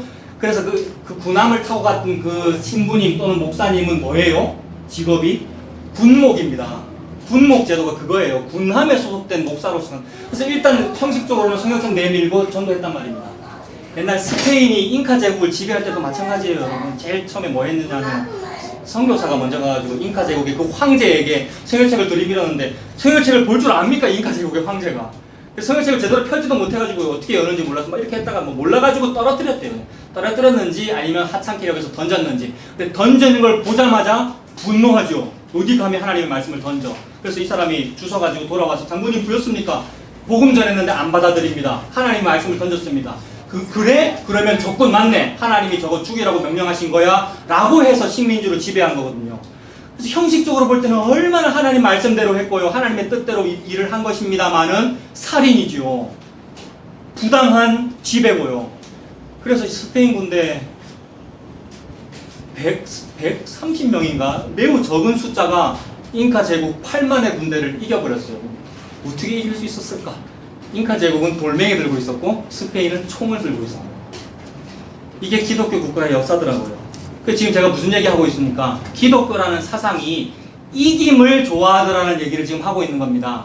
이기고 싶은데 그 이기고 싶은 것이 조금 부당하다 싶으니까 형식적으로나마 근거를 가지려고 성경책 제시한 거예요. 제일 먼저. 복음 전달했는데 안 받아들이더라. 게다가 하나님의 말씀을 땅에 던지더라. 그러면 죽여도 되네. 죽이는 방법을 통하여 나머지 사람들은 개종시키자. 내가 선을 이루기 위해서 지금 합력하여 선을 이루기 위해서 내가 이거 하는 거잖아 라고 하고 있더라고요. 그러나 이것도 소인수 분해해야 되죠. 내가 하지 않아도 하나님께서 이미 다 분해해 놓으셨습니다. 이 자아 속에 뭐가 들어있는지. 자아 속에 뭐가 들어있는 거예요. 요 기독교 사상 속에. 패배를 좋아하는 게 아니라 이김을 좋아하기 때문에 이런 일들이 다 생긴 겁니다, 여러분. 제국주의는 누가 만든 겁니까? 우리가 독립운동을 좋아하고 제국주의 일제를 싫어한다고 했습니다만 그 제국주의 누가 만든 거예요? 우리 크리스찬들이 만든 겁니다. 예수 믿는다면서. 그래서 우리 기독교가 이기는 걸 좋아하더라고요. 그래서 방금 말씀드린 그 십자가를 싫어해요. 지는 걸 싫어하고 이기는 걸 좋아해요. 근데 여기서도 지는 걸 싫어하고 이기는 걸 좋아하지만 그러나 우리가 기독교니까 십자가 얘기를 하기는 해야 되잖아 라는 형식적인 근거는 취하려고 그래요. 그래서 모든 교회들이 십자가를 달아놨어요. 그리고 설교 때 가끔씩 십자가 얘기를 해요. 예수님 얘기를 하고. 그러나 너무 짧고 금방 끝나버려요. 서론하고 있는데 십자가 얘기만 하고 있잖아요.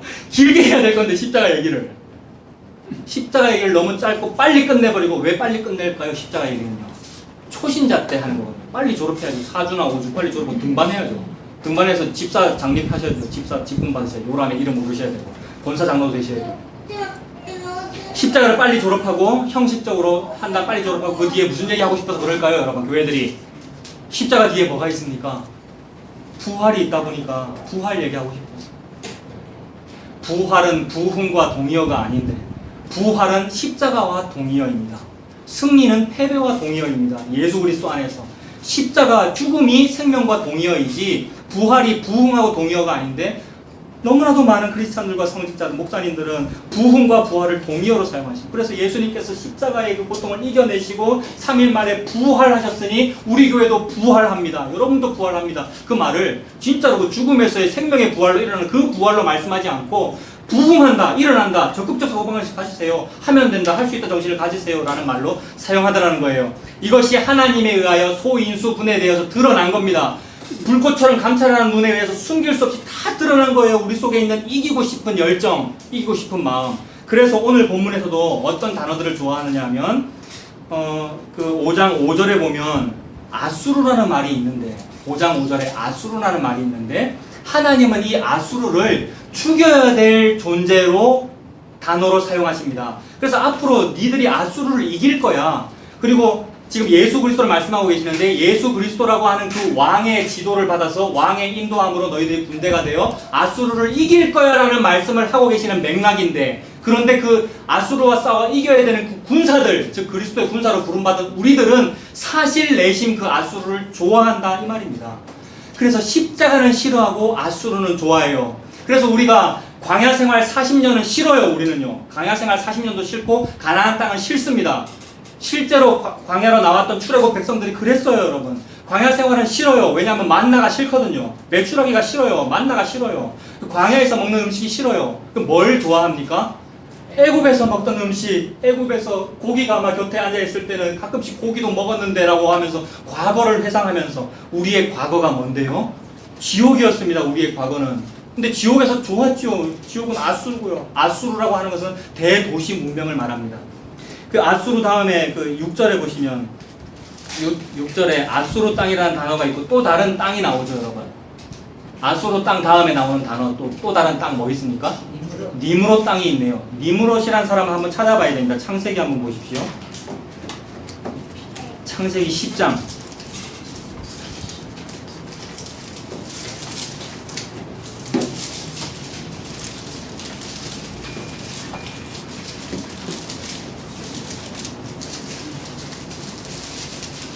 창세기 10장입니다.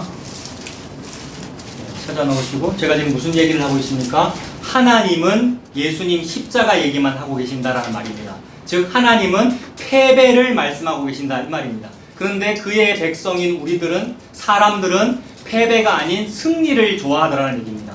그래서 고대로부터 승리 너무 좋아했었어요. 승리로 대변되는 승리의 대명사가 바로 니므롯입니다.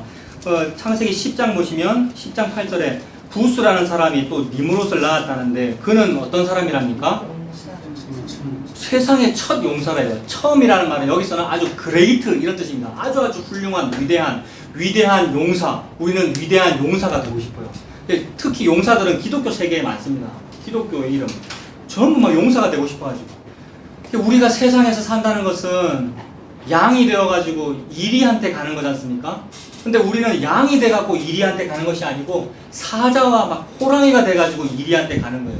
예수 그리스도의 힘으로 강해져가지고 강함을 가지고 세상에 가서 어필하면 더 전도가 잘 될 것이라는 생각을 가지고 있는 그게 아니라 내가 너희를 세상에 보내니 양을 이리한테 보내는 것 같다. 그 말은 양은 이리한테 가면 뜯기죠. 물리고. 그것이 정상이라는 얘기인데, 즉 우리에게는 십자가가 정상이야라는 말씀을 하고 계시는데 우리는 다 용사가 되고 싶어요. 그래서 니므롯이 여기에 지금 적군으로 표현되고 있으나 이스라엘 백성은 은근히 속으로 동경합니다. 그리고 기독교가 이런 것을 동경합니다. 나도 좀 니므롯처럼 돼야 되겠는데, 우리 교회도 좀 용사가 돼야 되는데, 이 청년들을, 이 새벽 이슬 같은 청년들을 좀 잘 키워가지고 용사들을 만들어야 되겠는데 그런 맥락을 가지더라고요. 그는 세상의 첫 용사고요. 그가 여호와 앞에서 용감한 사냥꾼이 되었으면, 이거 싸움 잘한다는 뜻입니다. 속담에 이르기를 아무는 여호와 앞에서 니므롯같이 용감한 사냥꾼이요. 자, 누구 앞에서 용감하대요? 여호와 앞에서. 우리 청년들도 좀 여호와 앞에서 코람되어 여호와 앞에서 좀 훌륭한 크리스찬으로 키워야 되겠죠. 우리 화목교회의 비전은 이거죠. 청년 오늘 둘 있네. 이 청년 잘 키워가지고 화목교회 대가 끊어지지 않도록 하고 화목교회 앞으로 50년 100년 계속 가야 되겠죠. 빨리 끝날수록 좋은 겁니다. 화목교회가 빨리 망할수록, 땡감이 돼가지고 빨리 망할수록. 제가 여러분한테 우리 교회 한 300명쯤 되면은 재직도 정하고 뭐 청소 당번도 정합시다 이랬습니다만은 농담인 거 아시죠? 오늘 설교 좀 길 겁니다. 여기 끝날이라고 생각하지 마시고. 네? 농담으로 300명 돼야 된다고 말한 거라고요. 장난으로. 빨리 끝나야 돼요. 그래서 예수님이 빨리 오시면 좋고 빨리 끝내야 돼요. 예수님이 빨리 오시면 빨리 끝나야 돼요. 빨리 망해야 돼요. 그게 너무나 좋은 거죠. 저도 좀 쉬게, 이게 얼마나 힘든 일인데 쉬고 제대를 해야 되는데요. 군대 제대하듯이. 근데 여호와 앞에서 용감한 사람 되고 싶어요. 여호와 앞에서 용사가 되어가지고 여호와의 이름으로 하나님 나라를 확장시키는 일을 하고 싶고, 그게 교회의 비전이 됐어요. 그래서 그런 말을 할 때 니므롯을 언급하면서 그런 말을 하겠습니까? 언급 안 하지요. 그러나 하나님은 소인수분해 했단 말입니다. 네가 세웠다는 그 비전이 니므롯의 비전이야, 이렇게 말씀하시죠. 그러니 그것은 예수님 믿는 것이 아니라 리워야단을 믿고 있는 것입니다. 10절을 보십시오. 창세기 10장 10절. 니므롯의 나라가 무슨 땅입니까? 여러분, 창세기 10장 10절. 니므롯의 나라가 무슨 땅입니까? 신할 땅입니다. 신할 땅은 어디에 있는 땅입니까? 바벨과 에렉과 아까까 갈레가 있는 그 땅이네요. 바벨의 땅이 바벨탑의 땅이고요. 그 바벨탑이 중심이 된 나라가 바벨론입니다. 바벨론은 제국주의의 대명사이지요. 그러므로 니므롯의 나라는 바벨탑을 말합니다, 여러분. 바벨탑이 원리가 무엇입니까? 아래에서 위로가 원리입니다, 여러분. 아래에서 위로, 바벨탑. 우리의 사는 곳은 고도 제로거든요, 여러분. 고도 제로, 즉 지면에서 사는 것이고 지면에 있는 것이 정상입니다. 즉 흙인 게 정상이란 말입니다. 지면이 흙이잖아요. 흙먼지 속에서 흙먼지 뒤집어 쓰고 사는 겁니다. 그러므로 흙먼지 속에서 흙먼지 뒤집어 쓰고 사는 것을 고상한 성경적인 용어로 회개라고 합니다, 여러분. 회개합니다. 저 반성합니다. 제가 죄인입니다. 라는 말이 흙먼지 속에서 흙먼지 뒤집어 쓰고 사는 겁니다. 그래서 유대인들은 전통적으로 제가 죄지었습니다 라는 말을 겉으로 보이게 표시낼 때 어떻게 하느냐면은 이 배옷을, 장례식 옷을 입고 흙먼지에 앉아, 재에 앉아 재를 내 위로 올리는 것. 흙먼지를 위로 터는 겁니다. 이렇게. 그러면 먼지가 내 위에 떨어질 거 아니에요. 그 말은 나는 고도 제로도 아니에요, 이 말이거든요. 요걸 보고 회개라 그래요. 이것을 보고 성도의 자세라 그러고 예배라 그럽니다. 성도가 이렇게 되면 하나님이 흡족하셔요. 너는 나를 위해서 위대한 일을 했다, 이렇게 하셔요. 요걸 예수 믿는다 그러거든요. 그러므로 예수 믿으면 위대한 일을 하는 새벽 이슬 같은 주의 청년이 된 거예요. 근데 이거는 관심 없고, 청년아 네가 언제까지 고도 제로를 할래? 머리가 돼야지 꼬리가 되면 안 된다. 고도 1 올리고 2 올리고 100 올리고 1000까지 올라가라 라는 것이 니므롯의 사상이란 말입니다. 이게 바벨탑이에요, 여러분. 이 바벨탑은 하나님의 관점에서는 상하 대칭이라서 영을 기점으로, 영을 원점으로 상하 대칭이에요.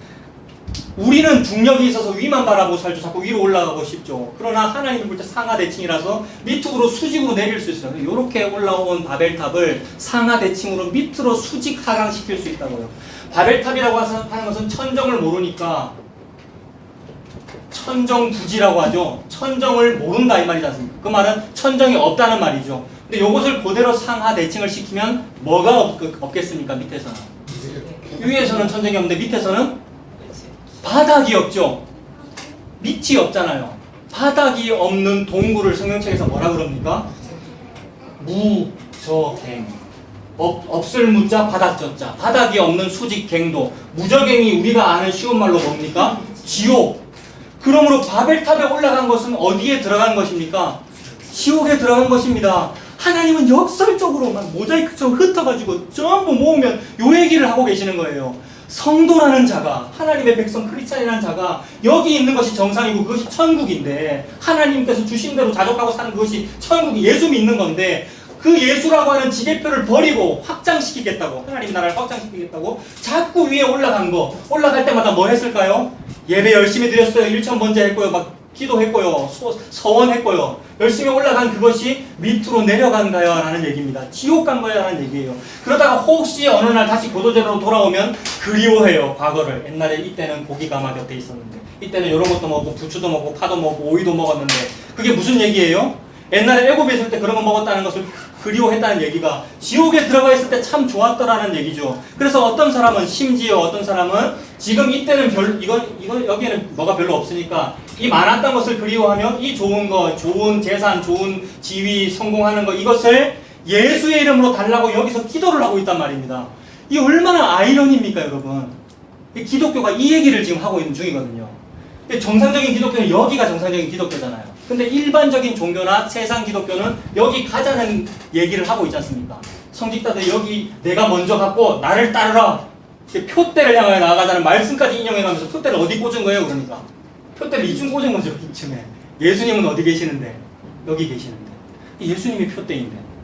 그래서 이런 얘기들을 제가 아까 시작할 때 영화 얘기 많이 했습니다. 영화에서도 많이 표현이 되더라고요. 물론 영화들이 우리한테 복음을 전하고 있는 것은 아니나, 예수 믿지 않는 감독이 만든 영화들 많잖아요. 그러나 우리가 그런 영화에서도 이런 복음의 맥락을 캐치해낼 수 있단 말입니다. 봉준호 감독의 설국열차 같은 게, 설국열차가 끊임없이 앞으로 나아가야지 산다라는 얘기지 않습니까? 멈추면 죽는다는 얘기잖아요. 그 말이, 그 설국열차를 그대로 수직으로 세우면 요거더라고요, 여러분. 설국열차가 끊임없이 앞으로 나아가야 산다. 설국열차를 지배하는 주된 사상은 엔진은 거룩하다거든요. 엔진은 거룩하다. 끊임없이 멈추지 않고 앞으로 나아간다. 그래서 우리도 앞으로 나아가. 그게 설국열차 안에서 어디에 탄 사람이 좋은 사람입니까? 어디에 탄 사람이 부유한 사람이에요? 악한에 가까울수록 좋은 사람이죠. 이것이 오늘날 자본주의, 제국주의 시스템이잖아요. 필요합니다. 맨 악한이 최고 부자가 타고, 제일 꼬리칸에는 하층민들이 탄단 말입니다. 그런데 우리가 하층민에 타고 있는 거나 마찬가지입니다. 하층민에 탔거나 아니면 타지 못한 것이 복받은 것인데, 그거를 받아들이지 않고, 설국열차 영화의 그 내용이 뭐예요? 제일 꼬리칸에 탄 사람들이 뭐 하자는 얘기입니까? 혁명을 일으켜서 데모하고 시위해가지고 앞칸으로 나아가자라는 이야기지요.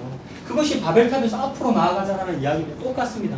근데 그 혁명의 리더 커티스, 이름 커티스입니다. 혁명의 리더가 그래 맨 앞까지 갑니다. 그래 맨 앞까지 가서 무슨 일이 벌어지지요? 맨 앞칸의 우두머리인 윌포드라는 사람이 우두머리인데, 그 사람이 혁명군의 리더 커티스한테 뭐라 그러냐면 잘 왔어 이렇게 합니다. 오지 않기를 바랬으나 동시에 잘 왔어. 세상은요 우리를 자꾸 못 올라오게 막는 듯 보여. 그래서 힘들잖아요. 취직하기도 힘들고. 그러나 맨 꼭대기에 있는 니오야다는 반기고 있어요. 어서 와라. 어서 와라. 네가 첫 해까지 왔으니 잘 됐어. 네가 잘 왔고 네가 이제 여기를 다스려라 라고 합니다. 이거 무슨 말입니까? 우리가 왕 되자는 얘기잖아요. 왕을 주십시오라고 했던 그 사람과 똑같습니다. 설국열차 앞칸으로 나가자는 얘기, 바벨탑 위로 올라가자는 얘기, 무적행 맥 밑으로 내려가자는 얘기, 지옥 가자는 얘기입니다. 근데 예수 믿으면서 이 일을 하더라고요. 예수 믿으면서 어디 청소부로 일하는 것보다 검사가 되면 더 하나님께 영광이 되잖아. 이 얘기가 요 얘기라고요, 여러분. 해무라는 영화 아십니까? 해무. 보신 분 안 계십니까? 해무라는 영화. 바다 안개.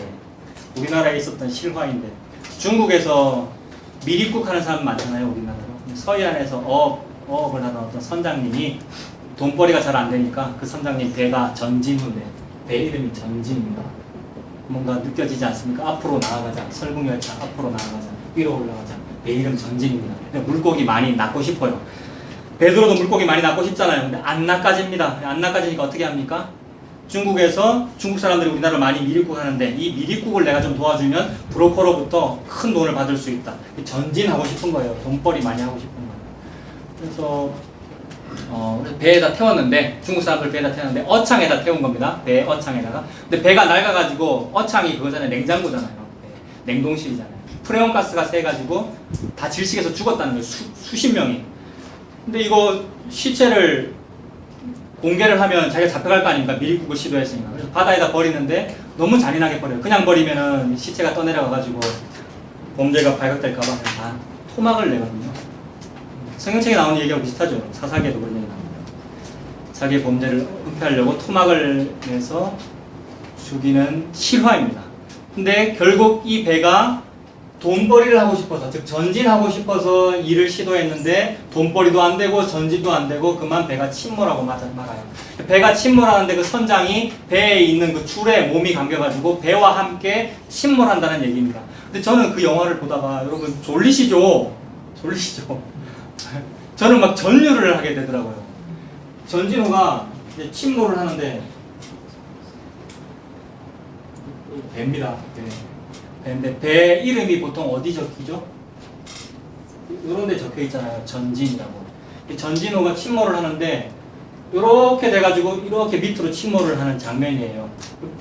수면은 여 위에 있고 밑으로 침몰을 하는 거예요. 전진호는 이름이 전진이니까 이쪽으로 가고 싶은데 밑으로 후진을 하는 장면을 찍었어요.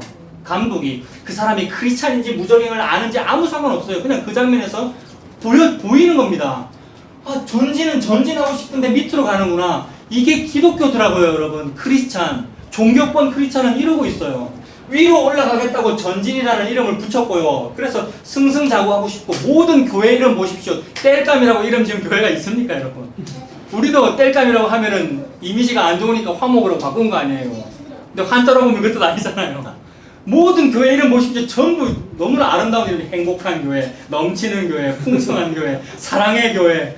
예? 그거 아니면 이제 지명이거나 그 지역의 지명이거나. 이거 무슨 사상에서 나온 거죠? 10시 10분 사상입니다, 여러분. 적극적 사고방식 긍정의 힘. 전진호의 사상이라고요. 그래서 이거 합법적이고 정상적인 방법으로 전진하지 못하면 무슨 방법 쓰겠습니까? 미립국 시도할 거란 말입니다. 그게 리워야당과 한편이 되는 일을 서슴지 않고 한단 말입니다, 크리스찬들이. 그게 MBTI 검사하는 거고 심리 상담하는 거고 처세술을 가르치는 거고 세상의 사고방식을 교회에서 가르치는 거예요. 그게 미립국 시도한 거랑 같은 거예요. 굉장히 막 확대 해석하고 있죠, 영화를요. 제가 이상한 거죠. 너무 주관적으로 제가 오염된 거죠. 그렇습니까? 예수님이 이렇게 해석하신다고 믿습니다, 여러분. 제가 오버하는 겁니까? 이런 맥락으로 영화 보면 얼마나 재밌는데요. 모든 영화에 예수가 다 들어있던데, 진짜. 그래서 제가 차신의 집을 하는 겁니다. 다음 주에 보는 템플 그랜드도 그런 사상이 들어있습니다. 자폐증 환자라 그랬잖아요. 근데 대학 교수가 됐잖아요. 그러면 또 다른 자폐아를 가진 부모는 그 아이를 보면서 무슨 생각할까요? 우리 애도 자폐인데 우리 애도 대학 교수가 될 수 있구나를 희망으로 가져요. 이 희망이 참 좋은 거고 고상하고 좋은 아름다운 희망입니다만 동시에 똑같더라고요. 그래서 템플 그랜드는 그 사람이 그런 희망을 가지는 부모와 자폐아들한테 가서 얘기를 해요. 무슨 얘기를 하느냐면 나는 안 나았는데요, 이렇게 말해요. 병이 나았기 때문에, 자폐증이 나았기 때문에 대학 교수라고 생각하는 거예요, 세상 사람들은. 그러나 안 나은 채로 무언가를 할 수 있는 거예요. 그 말이 고도 제로인 채로 무언가를 할 수 있어요, 여러분. 고도 제로인 채로 뭘 할 수 있죠, 우리가? 템플 그랜드니 안 나은 채로 대학 교수 할 수 있다. 이 말을 어떻게 해석할 수 있느냐면 고도 제로인 채로 우리가 뭔가를 할 수 있습니다. 뭘 할 수 있습니까? 참된 예배를 할 수 있습니다. 고도 100에서는 참된 예배가 안 돼요. 세상에서는 고도 100 정도는 돼야 참된 예배가 되고 참된 전도가 될 거라 하는데 하나님은 네가 고도 제로여야 참된 예배가 되는 거야. 자폐증이어야 대학 교수가 됩니다. 템플 그랜드는요. 자폐증이기 때문에 그 축사나 그 분야에 해박한 거거든요. 그것이 그 영화의 감동인데 더 얘기하면 스포일러가 되고 이게 맥락입니다. 전진호도 철궁열차랑 같은 것이고 바벨탑과 무적행은 같은 거예요. 그 바벨탑의 대명사가 니므롯이라 이 얘기입니다, 여러분. 그리고 그 바벨탑이라는 말은 저와 여러분들에게 막 교회나 기독교나 어떤 목사님이 여러분들에게 자 여러분 이게 바벨탑입니다. 자, 바벨탑에 함께 갑시다라고 절대 말하지 않는단 말입니다. 바벨탑이라는 말을 그때그때 다른 용어로 표현해요. 어떤 때는 아수르고 어떤 때는 그것이 일제였어요. 그래서 일본이 우리한테 우리가 바벨탑이니까 우리 따라와 이렇게 말했습니까? 일본이 뭐라고 단어를 바꿔서 말했습니까? 대동아 공영권이라는 말로 바꿔서 말했어요. 대동아 공영권은 우리 동아시아 다 잘 살자는 얘기잖아요. 그래서 우리나라 사람들은 잘 삽시다. 아, 이완용께서 하신 일도 참 잘하신 일이네요. 우리 민족 잘 살게 해주는 일이니까. 그게 명을 만족 못하고 백 가자는 얘기잖아요. 똑같더라고요. 그래서 역사 속에서 우리가 지혜를 얻을 수 있는 것이 뭡니까? 리오야단 루시퍼는 언제나 다른 단어를 사용해서 똑같은 바벨론을 얘기하고 있구나 이거입니다. 근데 우리는 그것도 모르고 아수르 시대에는 아수르 좋아했어요. 오늘 미가서죠, 여러분. 미가서 보시면 미가서의 5장과 6장, 5절과 6절. 미가서 5장에 5절과 6절 아수르 니므롯 땅 그 뒤에도 아수르 사람이라는 단어가 나오는데 하나님은 전부 다 이것을 무찔러야 될 존재로 말씀하고 계시는데 백성들은 속으로 동경하고 있습니다. 그래서 뒷부분 봅시다, 여러분. 5장 9절에도 내 손이 내 대적들 위에 들려서 내 모든 원수를 진멸하기를 바라노라. 이것이 하나님의 바램인데 우리는 그들을 보고 원수라고 말은 해놓고 헌법책에도 원수라고 적어놨고 이론적으로는 정리는 했으나 실제 삶에서는 그 원수를 동경하더라는 겁니다. 하나님께서 여리고성 그 가나안 땅을 정복하라고 하시면서 그들의 병거나 마병을 부러워하지 말라 그랬거든요. 이들이 이기고 나서 그들의 병거 다 부수고 마병 군사를 죽이고 마병도 죽이고 말에 발 뒤에 힘줄을 잘라버려 아킬레스건을 잘라버려라 그랬거든요. 그래 여호수아 장군 이런 사람은 잘했어요 초반에는. 그러나 백성들이 결국 그 병거를 동경하고 좋아합니다. 이스라엘 백성들이 적군들의 무기를 하나님은 다 없애라 그랬는데 왜 좋아했을까요?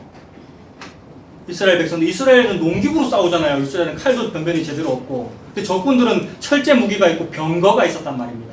병거는 오늘날의 전차 아닙니까? 탱크. 이스라엘 백성들 그거 왜 좋아했습니까? 영으로는 안 되고 좀 위로 올라가야 병거를 한 100대 정도는 가지고 있어야 우리가 하나님께 영광이 되잖아요. 요거. 근데 하나님께 영광 되려고 요 일을 했는데 사실 이거를 인수분해해보니까 이거 누가 시킨 거였습니까? 사탄이 시킨 거였고 리오야단에 준 거란 말입니다. 그러니 하나님은 알죠. 이게 리오야단이라는 것을. 그래서 이게 너의 대적이야. 대적들을 위해 들여서 네 모든 원수를 진멸해라 라고 했는데 진멸 안 합니다. 우리는 좋아가지고. 그래서 요것이 이 사상이 처음에는 우리의 외부에 있는 적이었죠. 병거는 적군의 것이니까. 우리 외부에 있는 적이었는데 결국 이것이 우리 내부로 들어옵니다. 여러분.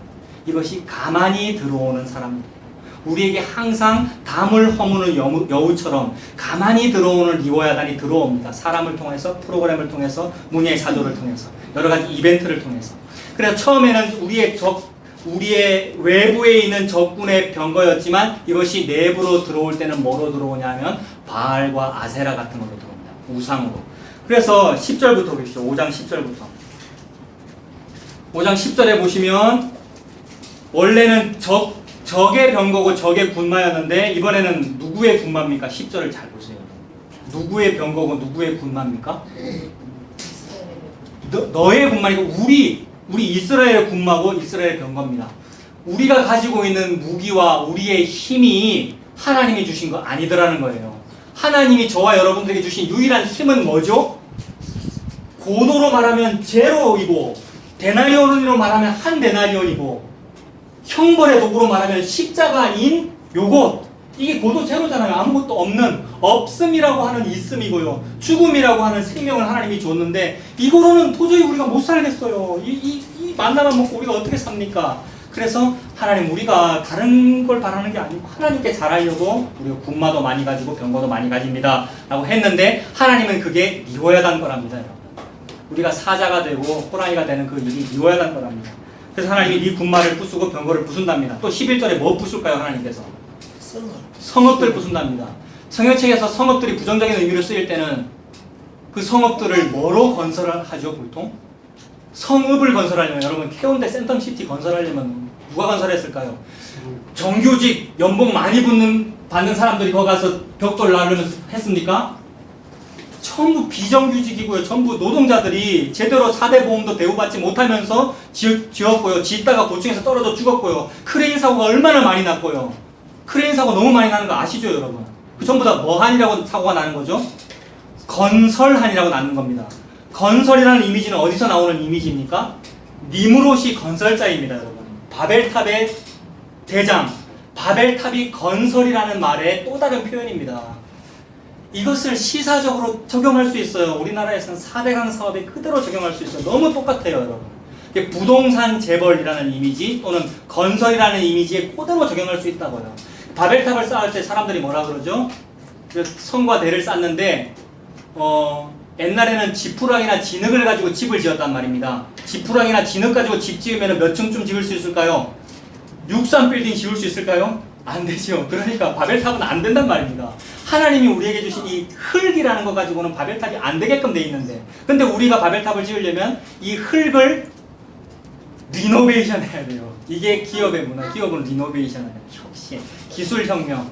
그래서 그때 발명한 게 콘크리트죠. 이때 발명한 게 콘크리트. 아빠가 설교를 너무 길게 하고 있다는 것을 표시를 해줍니다. 그래서 벽돌 기술을 바벨탑 때 개발하고요. 그 벽돌과 벽돌을 붙이는 역청, 그게 콘크리트거든요. 아스팔트. 저 아스팔트가 단단한 이유가 역청이기 때문에 단단한 거거든요. 기술입니다. 성읍을 건설한다는 말은. 그래서 그 역청 건설하고 벽돌 쌓을 때 그 노동자가 어떻게 됐다고요? 피를 철철 흘렸죠. 이것이 피로 성을 건축한다. 이게 세상의 문화입니다. 피로 성을 건축하는 일을 종교권에서 가장 열심히 하고 있는 종교가 어딘 것 같습니까? 기독교더라고요.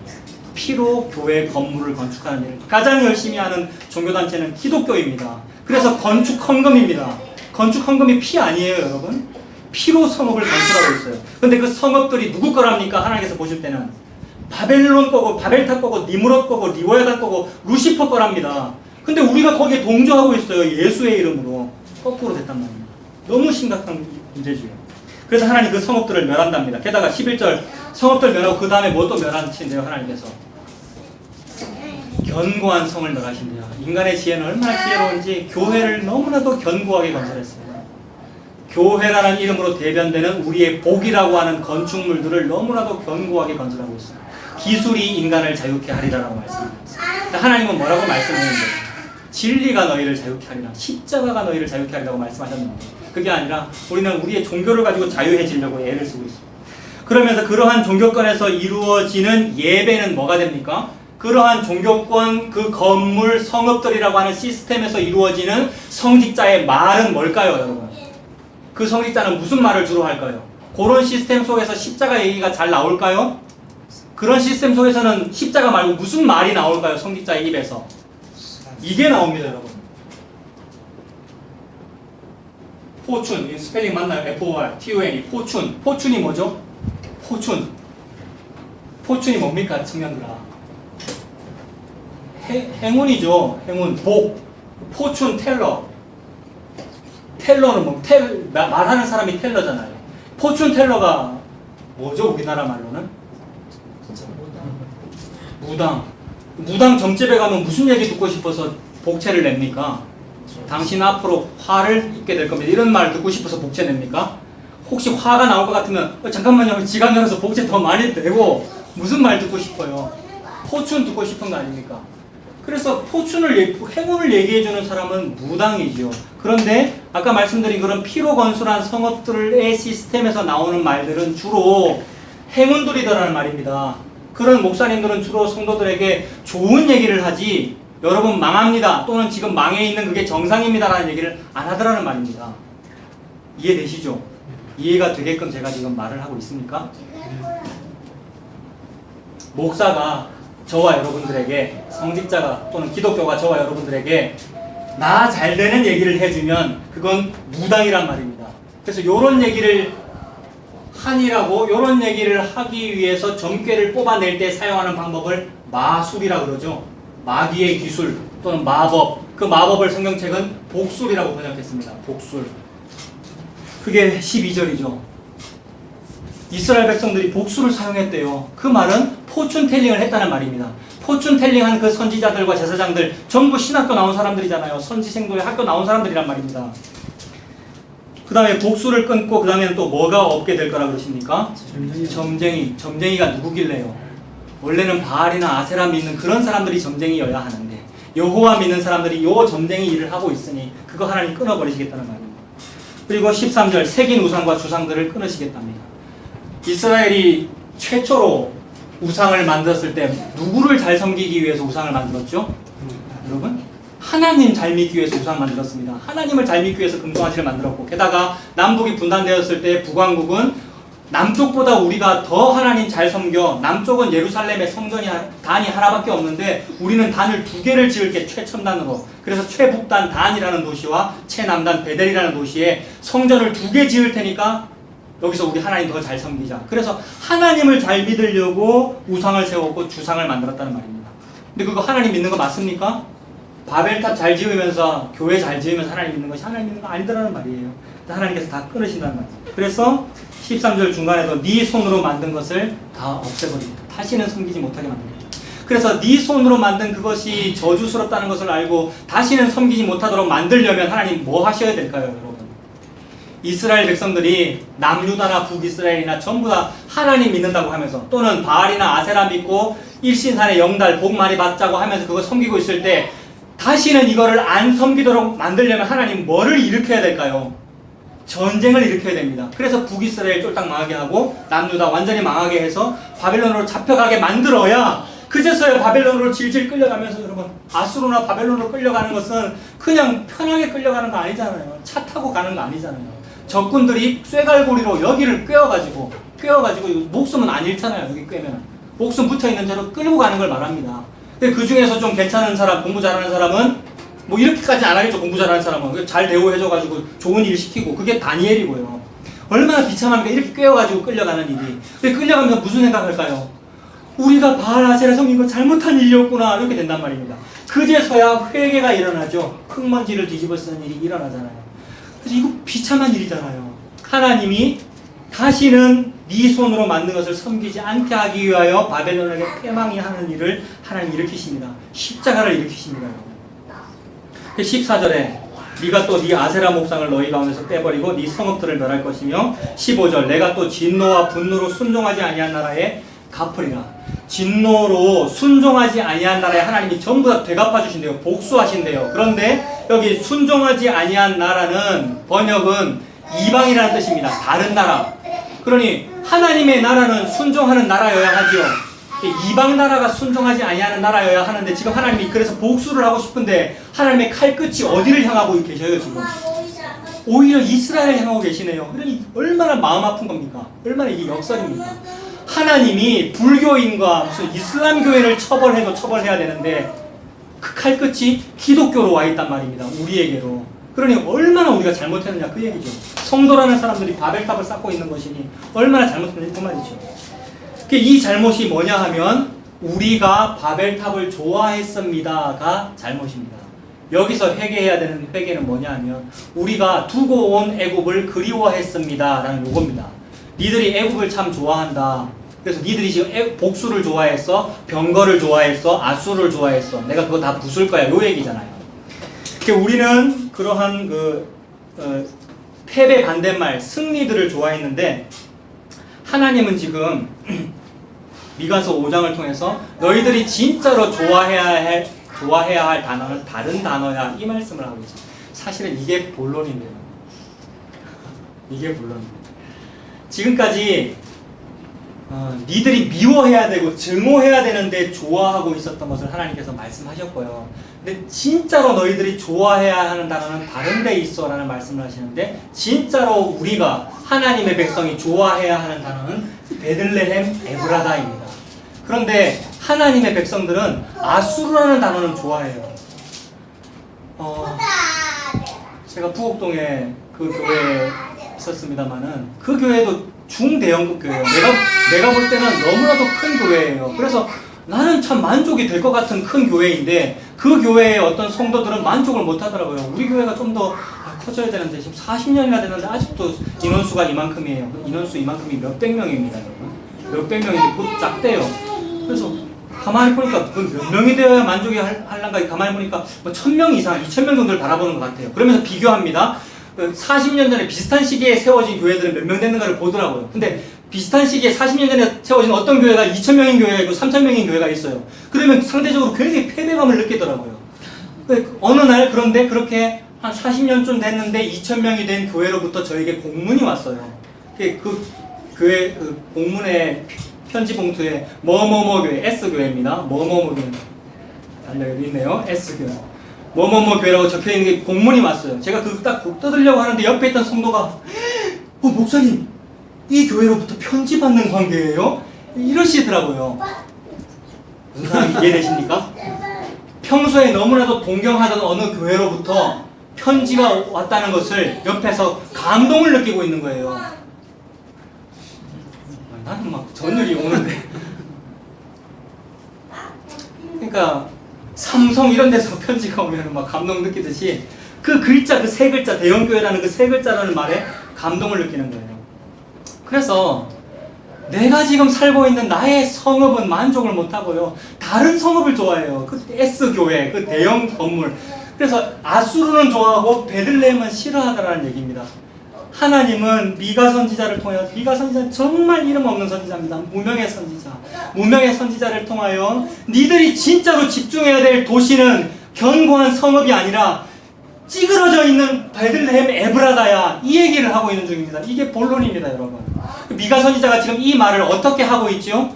기억을 떠올려 보시면 미가 선지자가 이 설교를 지금 어떻게 하고 있느냐 하면 매우 멋있게 막 테드라는 강연회 아십니까? 강연회에 싹 서가지고 마이크 앞에서 멋지게 양복 입고 넥타이 메고 여러분들에게서 사랑하셔야 되는 것은 베들레헴 에브라다입니다. 이렇게 말하고 있는 것이 아니라 모든 백성이 아수르를 좋아하고 있기에 니들이 진짜로 신경 써야 될 도시는 베들레헴 에브라다라는 말을 목에서 피가 나도록 얘기하면서 너무 간절하게 말하니라고 옷을 벗었습니다.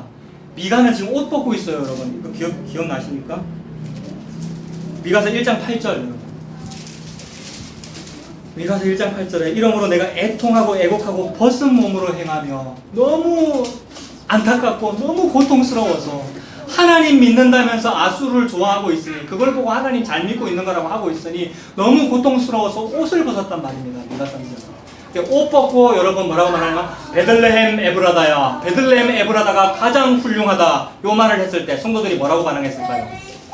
옷 벗었다는 말은 1차 성징이 공개됐다는 얘기입니다.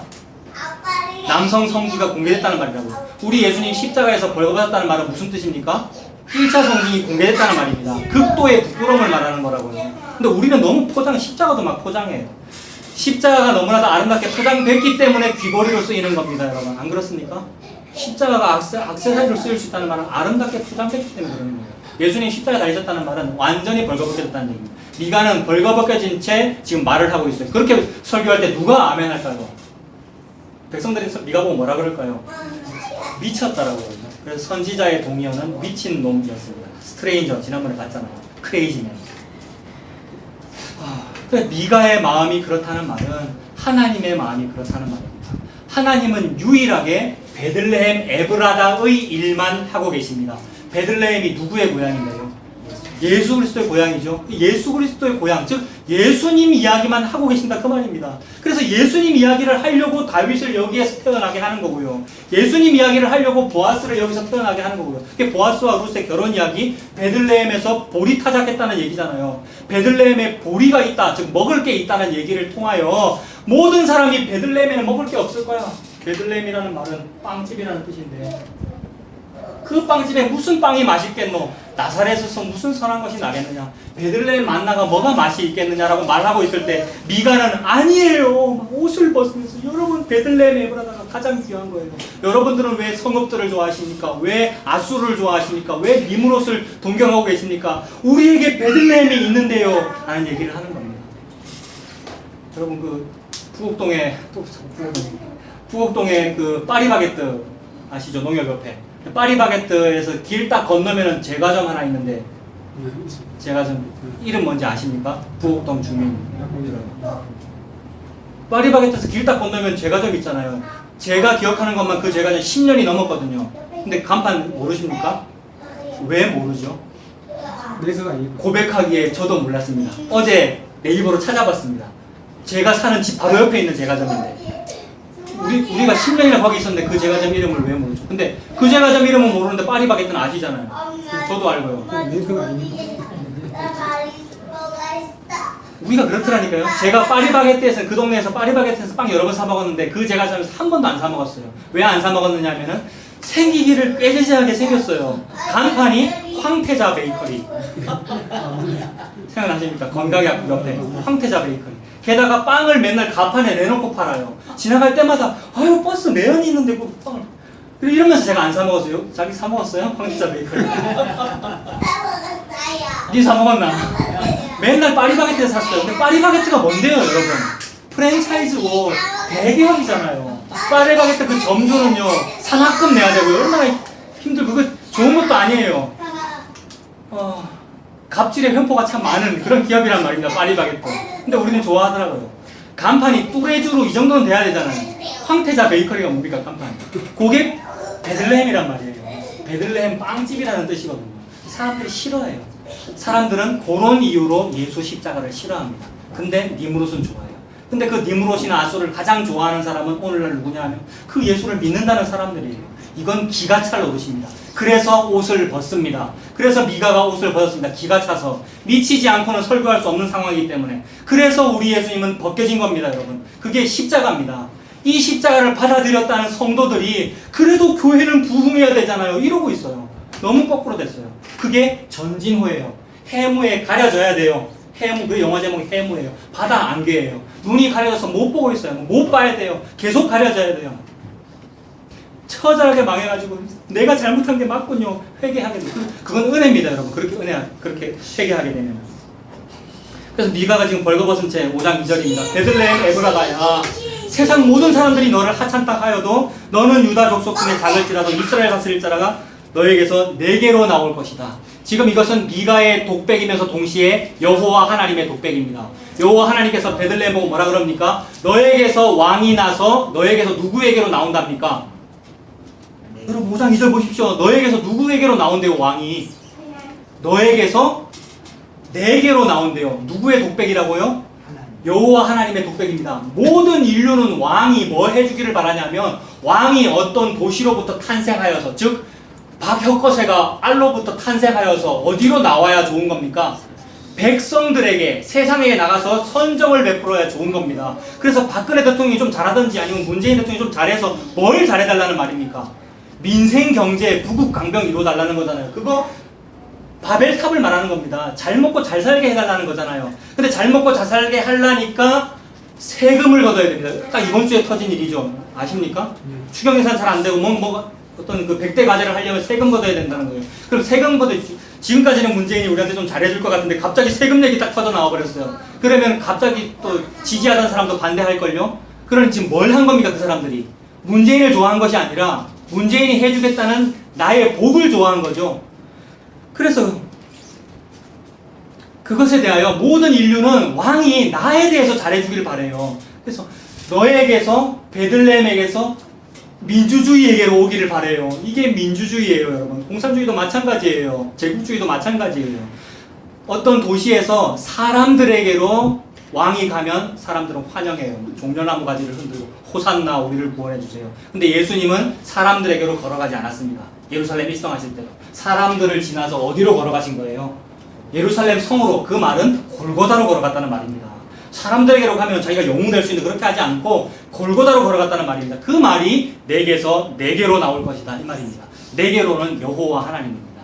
예수님은 이사야 50장 4절 주 여호와께서 학자의 혀를 내게 주사 나로 사람들을, 본핍에 처한 사람들을 말로 어떻게 도와줄 줄을 알게 하시고, 요 말은 다른 말 안 하고 사탕 발림 얘기 안 하고 여러분들이 좋아하는 얘기 안 하고, 즉 여러분들에게로 안 간다, 이 말입니다.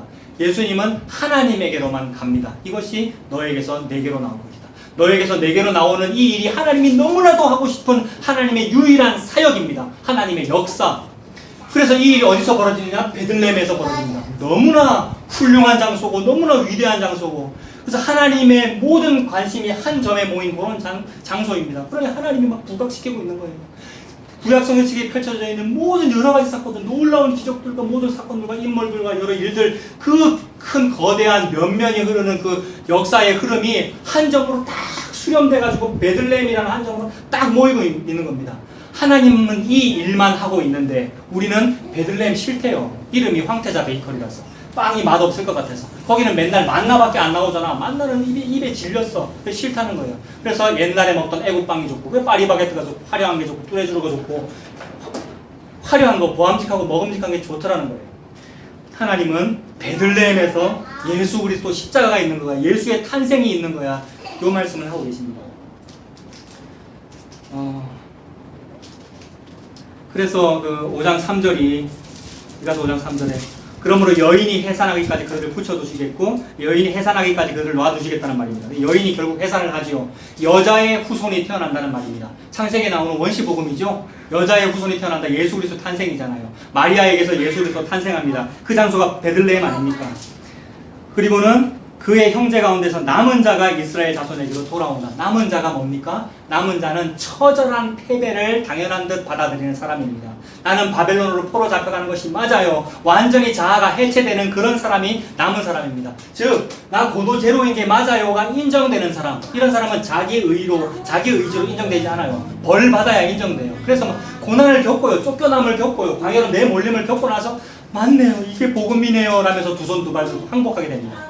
애굽은 너무 나쁜 거였네요. 근데 그게 좋은 줄 알고 그 안에서 내가 떵떵거리고 살고 있었네요. 부목사를 하고 있었네요. 라면서 과거를 막 그리워하고요. 근데 그게 아니라 정말 더러운 거였어요. 라고 하면서 항복하게 되는 일. 이게 남은 자입니다. 남은 자를 어떻게 만들어내셔요? 포로 잡아가서 만들어내셔요. 70년 포로 생활 쫄딱 망하고 나서 남은 자를 만들어내세요. 그 말은 예수 그리스도 십자가로 인하여 비로소 남은 자가 생긴다. 이 말입니다.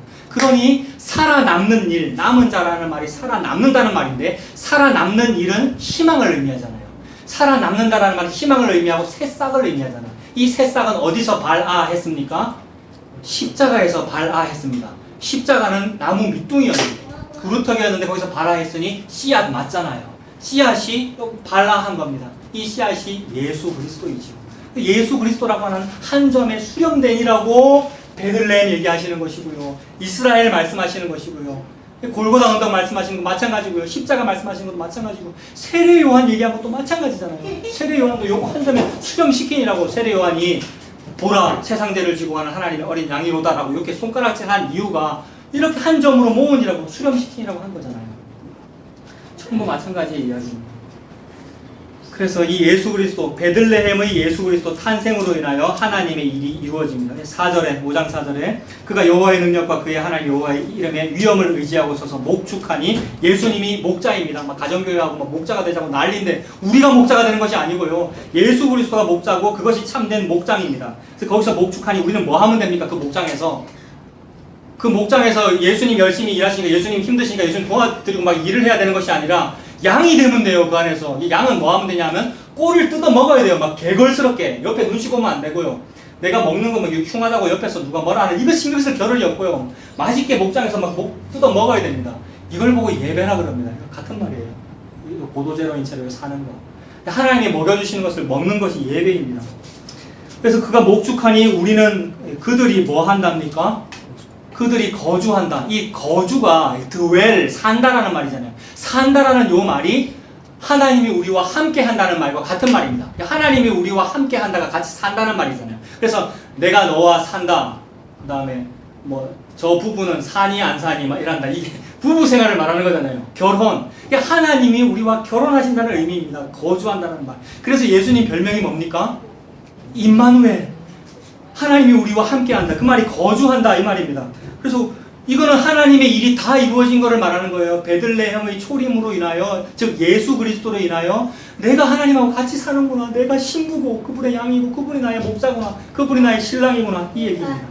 그래서 거주할 것이다. 이제 그가 창대하여 땅 끝까지 미치리라.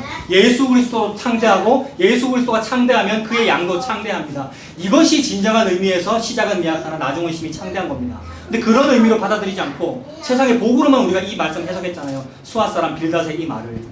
그러나 예수 그리스도가 믿는 그 고도 제로가 된 그 상태, 예수님이 나의 주님이 된 상태가 그 사람이 창대한 겁니다. 세상 복을 다 가진 겁니다. 세상 모든 사람들은 이 베들레헴이라는 요 말, 그리고 그 안에 들어있는 예수라는 말, 그 안에 들어있는 나사렛 사람이라는 말, 십자가라는 말을 싫어해요. 그리고 겉으로는 좋아하는 척 하면서 속으로는 싫어해요. 속으로는 아수르 좋아하고 니무롯 좋아하고 병거와 마병을 좋아합니다. 근데 저와 여러분들은 베들레헴이 좋게 들리십니까? 베들레헴이 진짜 귀하구나라고 들렸다면은 받아야 될 복을 다 받은 거죠. 이거 말고 뭐가 필요합니까? 우리 기독교는 이 얘기만 하고 있습니다. 진짜 기독교는 이걸 말하고 있는 겁니다. 베들레헴이 진짜입니다라는 걸 말하고 있는 겁니다.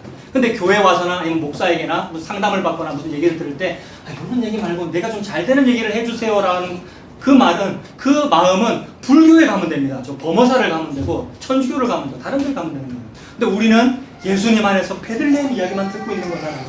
만나 이야기만 듣고 있는 것이고 루처럼 나오미처럼 쫄딱 망했는데 소문이 들려오기를 베들레헴에 보리가 있대. 옛날에는 보리가 없었는데요. 이게 루키 아닙니까? 우리 수련회 가서 이 얘기했죠. 베들레헴에 흉년이 들어서 도망간 거였잖아요. 먹을 게 없어서. 근데 알고 봤더니 진짜 먹을 것은 모압에는 없고 진짜 먹을 것은 베들레헴에 있대. 우리 베들레헴으로 돌아가자. 이때는 뒤도 안 돌아보고 돌아가는 겁니다. 이게 소돔 고모라 탈출입니다. 소돔 고모라를 이렇게 쳐다보면 세상을 자꾸 쳐다보면 안 되고요. 어느 교회나 다른 목사는 좋은 얘기 해주던데 이 쳐다보면 안 되고요. 십자가 전부야. 예수님이 하시는 말씀이 맞아라고 하면서 예수님 쳐다보고 걸어가는 겁니다. 이거를 보고 일한다 그래요. 이 일이에요. 너는 진짜 하나님을 위해서 일을 하는 거야. 그래서 베들레헴으로 돌아가는 겁니다. 베들레헴은 가면 부끄러울 수 있어요. 사람들이 막 손가락질해요. 에이 저 이름이 나오미인데 저거 쫄딱 망했더라고요. 게다가 이방여인 룻을 데리고 왔더라고요. 그러나 괜찮아요. 좁은 문 좁은 길이기 때문에 그런 소리가 막 들려오는 거예요. 나는 보아스만 있으면 돼요. 보아스가 예수 그리스도인데요. 나는 베들레헴만 있으면 돼요. 간판을 뭘 달았든지 아무 상관없어요. 깨지지 않은 간판 달아 아무 상관없어요. 예수님이 계시면 전부인데요. 그러면서 베들레헴으로 만족이 됩니다. 이 베들레헴이라는 예수 그리스도라는 이 복음으로 만족하고 자유를 누리시는 저와 여러분들 다 되시길 바랍니다. 기도하겠습니다. 은혜로우신 아버지 하나님, 하나님께서 우리들에게 예수님을 주신 것, 이것이 최대의 행복이고 최고의 복인데 이 세상에서는 자꾸만 다른 이야기들이 들려옵니다. 특히나 그 예수님을 믿는다는 기독교인들마저도, 성직자들마저도 예수님 이하의 다른 것을 포장하여 말할 때가 많이 있는데 우리가 현혹되지 아니하도록 해주시옵소서. 또한 현혹되지 아니할 바르게 볼 수 있는 눈과 귀를 허락해 주셔서 감사합니다. 이 지혜와 계시의 정신으로 예수님 주신 베들레헴, 예수님의 그 자유를 누리면서 살 수 있는 우리가 다 될 수 있도록 하나님 인도하여 주시옵소서. 예수님의 이름으로 기도합니다. 아멘. 축도하겠습니다. 우리 주님 예수 그리스도의 은혜와 하나님 아버지의 충만한 사랑과 성령님의 도와주시는 은혜가 우리 모두와 항상 함께 있을지어다. 아멘. 마쳤습니다. 수고하시겠습니다.